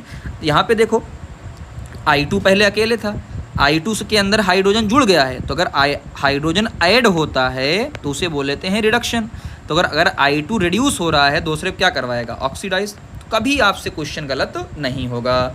Na आज अकेला है, Na के साथ ऑक्सीजन जुड़ गया है, इसका मतलब क्या हो चुका है, देखो एडिशन ऑफ ऑक्सीजन, है ना। इस तरीके से आपको कहानी करना है पूरा, ओके। ये क्वेश्चन देखो, यहाँ पे NCERT क्वेश्चन है। करेक्ट स्टेटमेंट यहाँ आपको बताना है। यहाँ पे करेक्ट स्टेटमेंट क्या है कि lead oxide is getting reduce, बिल्कुल सही बात है। आज लेड के साथ ऑक्सीजन था, लेड क्या हो चुका है, रिड्यूस हो चुका है। कार्बन अकेला था, ऑक्सीजन जुड़ चुका है। अब बात समझें, लेड इज गेटिंग रिड्यूस, गलत बात भाई। लेड तो देखो ये क्वेश्चन बहुत VIP है, क्योंकि NCERT का, यहाँ लोग कन्फ्यूज़ हो जाते हैं। भाई ऑक्सीडाइज कौन हो रहा है, कार्बन ऑक्सीडाइज हो रहा है ना, कार्बन डाइऑक्साइड थोड़ी हो रहा है। इसी तरीके से PbO रिड्यूस हो रहा है, PB थोड़ी हो रहा है। तो ये स्टेटमेंट ध्यान से पढ़िएगा, स्टेटमेंट में गलती नहीं होनी चाहिए। बस समझ में आ गई, ओके। इस तरीके से एक क्वेश्चन और है, अ shiny brown element turn black on heating in air. तो एलिमेंट क्या है, अभी आपको बताया कि आपको ये याद रखना है कि ब्लैक कलर किसका होता है, कॉपर ऑक्साइड का ब्लैक कलर होता है। अच्छा, अब लास्ट टॉपिक चलते हैं, effect of oxidation and reduction. दो इफेक्ट आपको NCERT ने बोला है पढ़ने को, एक कोरिजन ऑफ मेटल, एक rancidity of the food. Corrosion जैसा कि हम लोग पढ़ चुके हैं, तो बहुत ज़्यादा अपने को पढ़ना नहीं है। कोरिजन का सिंपल मतलब क्या होता है, वेयर मेटल जो भी मेटल होते हैं वो ईटन का मतलब धीरे धीरे ख़राब हो जाते हैं, जिसमें एयर से भी हो सकते हैं, मॉइस्चर यानी नमी हो सकती है, केमिकल हो सकते हैं, एसिड और जो भी है। जिसमें सबसे कॉमन एग्जांपल है रस्टिंग ऑफ आयरन का, मोस्ट कॉमन की बात करते हैं। तो ये बात याद रखिएगा कि सिर्फ कोरिजन आयरन में होता है। आप चैप्टर नंबर 3 में जाएंगे तो चैप्टर नंबर 3 के अंदर आपको जो टॉपिक मिलेगा, वहाँ भी एक टॉपिक मिलेगा, हालांकि मैंने ऐड किया था, इस बार पता नहीं ऐड कैसे नहीं हो पाया है, ठीक है ना। बट चैप्टर नंबर 3 के अंदर आपको मिलेगा पूरा का पूरा टॉपिक, ठीक है ना। ये वाला राइट साइड में आपको मिलेगा, हेडिंग दी हुई है। 3 टॉपिक दिया है वहाँ पे, एक आपको दिया है कॉपर कार्बोनेट के बारे में, एक सिल्वर सल्फाइड के बारे में आपको दिया है, एक रस्टिंग ऑफ आयरन। तो यहाँ हम वहाँ फिर से पढ़ लेंगे। आपको सिर्फ ये इक्वेशन याद रखनी है कि देखो ये आयरन होता है, ये आयरन होता है ना। तो आयरन के साथ अगर ऑक्सीजन जुड़ती है, पानी का मतलब क्या जुड़ा है, मॉइस्चर। ये ऑक्साइड खाली आप याद रख लीजिएगा, और कुछ याद रहे ना रहे, ये ऑक्साइड आप याद रख लीजिएगा। अच्छा, साथ में पानी की भी होती है। की फीचर क्या होता है, की फीचर याद रखिएगा। यहाँ पे क्या हो रहा है, इट इन्वॉल्व ऑक्सीडेशन हो रहा है, पहले ही हमने चर्चा कर लिया था। रिडॉक्स रिएक्शन, रिडॉक्स का मतलब जहाँ ऑक्सीडेशन, अच्छा एक वर्ड आ गया रिडॉक्स, तो यहाँ पे ऐड कर देता हूँ मैं, रिडॉक्स का मतलब क्या होता है। तो जब भी वर्ड आ जाए, जब दोनों एक साथ हों, यहाँ पूरा एक साथ मैं ऐड कर देता हूँ, ऑक्सीडेशन एंड रिडक्शन, इसी को क्या बोलते हैं, रिडॉक्स। जब एक ही रिएक्शन के अंदर दोनों हो जाएं तो उसे क्या बोल देंगे, रिडऑक्स, यानी रिडक्शन और ऑक्सीडेशन, हाँ दोनों। अब उसके बाद करते हैं लास्ट रस्ट क्या होता है, soft porous and cause weakening, धीरे धीरे सबको पता है ख़राब हो जाता है ना। ये सारी चीज़ें क्या इफेक्ट पड़ता है आपको भी पता है यहाँ। अब आते हैं रेंसिडिटी, है ना, 1-2 मिनट का और बचा हुआ है। रेंसिडिटी का मतलब क्या, जहाँ पे फैट क्या होता है, ऑक्सीडाइज, फैट या जो ऑयल होता है वो ऑक्सीडाइज हो जाता है, और ऑक्सीडाइज होने की वजह से उसका जो स्मेल होता है वो ख़राब सा आने लगता है, और टेस्ट भी क्या हो जाता है, ख़राब। तो मेन मुद्दा क्या है, सिर्फ आपको ये याद रखना है, सिर्फ एक स्टेटमेंट याद रखना है, ऑक्सीडाइज, ऑक्सीडेशन है ना, ऑक्साइड अच्छा एग्जाम्पल यहाँ आपको देख पोटैटो चिप्स। अब प्रिवेंशन, सिर्फ एक चीज़ अपने दिमाग में रखना कि जो फूड खराब हुआ है वो ऑक्सीडेशन की वजह से हुआ है। तो बस एक काम करना है कि ऑक्सीडेशन ना होने दो, ऑक्सीडेशन होने ना दो, ऑक्सीडेशन होने ना दो। तो अगर आप ऑक्सीडेशन होने ही नहीं दोगे तो इसका मतलब आप बचा लोगे। तो वही हमें करना है। जैसा कि सबसे पहला आता है यूज़ ऑफ एंटीऑक्सीडेंट। एंटी का मतलब क्या है, जो ऑक्सीडेशन ना करवा पाए, एंटी का मतलब उल्टा, तो ऑक्सीडेंट, एंटीऑक्सीडेंट यानी जो ऑक्सीडेशन होने ही ना दे, है ना, जो प्रिवेंट। जैसे हालांकि आपको ये याद रखना नहीं है, बस इतना याद रखना है यूज़ ऑफ, तो ये याद रखने वाला काम नहीं है। अच्छा दूसरा क्या है आपको, packaging of nitrogen gas. Nitrogen क्या करता है, नाइट्रोजन एक अनरिएक्टिव या कह लो इस तरीके से या मोस्ट रिएक्टिव गैस। तो आपको याद प्रिवेंट ऑक्सीजन, कि जो ऑक्सीजन होती है उसको प्रिवेंट करता है कि भैया तुम ऑक्सीडेशन मत करवाओ, है ना, इस तरीके से। रेफ्रिजरेशन का मतलब क्या है कि जो टेम्परेचर कम होगा तो ये ऑक्सीडेशन को स्लो करेगा। क्या करेगा, स्लो करेगा। तो हम फ्रिज में रख के भी चीज़ों को बचा सकते हैं। एयर टाइट, जाहिर सी बात है भाई, अगर ऑक्सीजन आएगी ही नहीं तो ऑक्सीडेशन होगा ही नहीं, तो बचा लो, एयर टाइट कंटेनर में रख लो। स्टोरिंग अवे फ्रॉम लाइट, है ना। अच्छा लाइट की वजह से भी क्या होता है, ऑक्सीडेशन होता है भाई, चीज़ें टूटेंगी, है ना, डार्कनेस स्लो। तो ये 5 पॉइंट अपने दिमाग में रखिएगा कि ऑक्सीडेशन होने ही ना दीजिए। तो अब आपको, है ना, ये चैप्टर द एंड हो चुका है, दी एंड। बस आपको बस इतनी चीज़ें मेरे साथ बतानी है। सबसे पहला दी एंड, थोड़ी 1 मिनट के लिए आप खाली रुक जाइए। आपको सिर्फ, है ना, एक चीज़ बताइएगा, अगर इतनी मेहनत से वीडियो बनाता हूँ, क्या आपको कॉन्सेप्ट क्लियर है? अगर आपको कॉन्सेप्ट क्लियर है ना, तो आप सम का इंप्रेशन दे दीजिएगा कि सर कॉन्सेप्ट क्लियर है ना। तो एक यहाँ कमेंट में एक चीज़ खाली कर दीजिएगा, लेट्स क्रैक इट, है ना, कि हम साइंस को क्रैक करने वाले हैं पूरी। इसका आपको क्या होगा, प्लेलिस्ट के अंदर इसका 1 शॉट मिल जाएगा, यानी तीनों चारों वीडियो आपको एक साथ कंबाइन होके मिल जाएगी। अब बस आप एक काम करिएगा, सब्सक्राइब नहीं किए हैं तो कर लीजिएगा और शेयर कर दीजिएगा, लाइक करना बिल्कुल मत भूलिएगा, इससे हमें मोटिवेशन मिलता है। ओके, और धीरे धीरे आप, अब फिजिक्स और केमिस्ट्री की बारी है। हाँ एक चीज़ और इन्फॉर्मेशन देता हूँ, एनसीईआरटी सीरीज़ आने वाली है लाइन बाय लाइन, यानी इसके सारे क्वेश्चन मैं आपको करवाऊँगा, एग्जाम्पलर के सारे क्वेश्चन मैं आपको करवाऊँगा और PYQ में सारे क्वेश्चन आपको करवाऊँगा। आप जुड़े रहिए, प्लेलिस्ट से देखते रहिए। केमिस्ट्री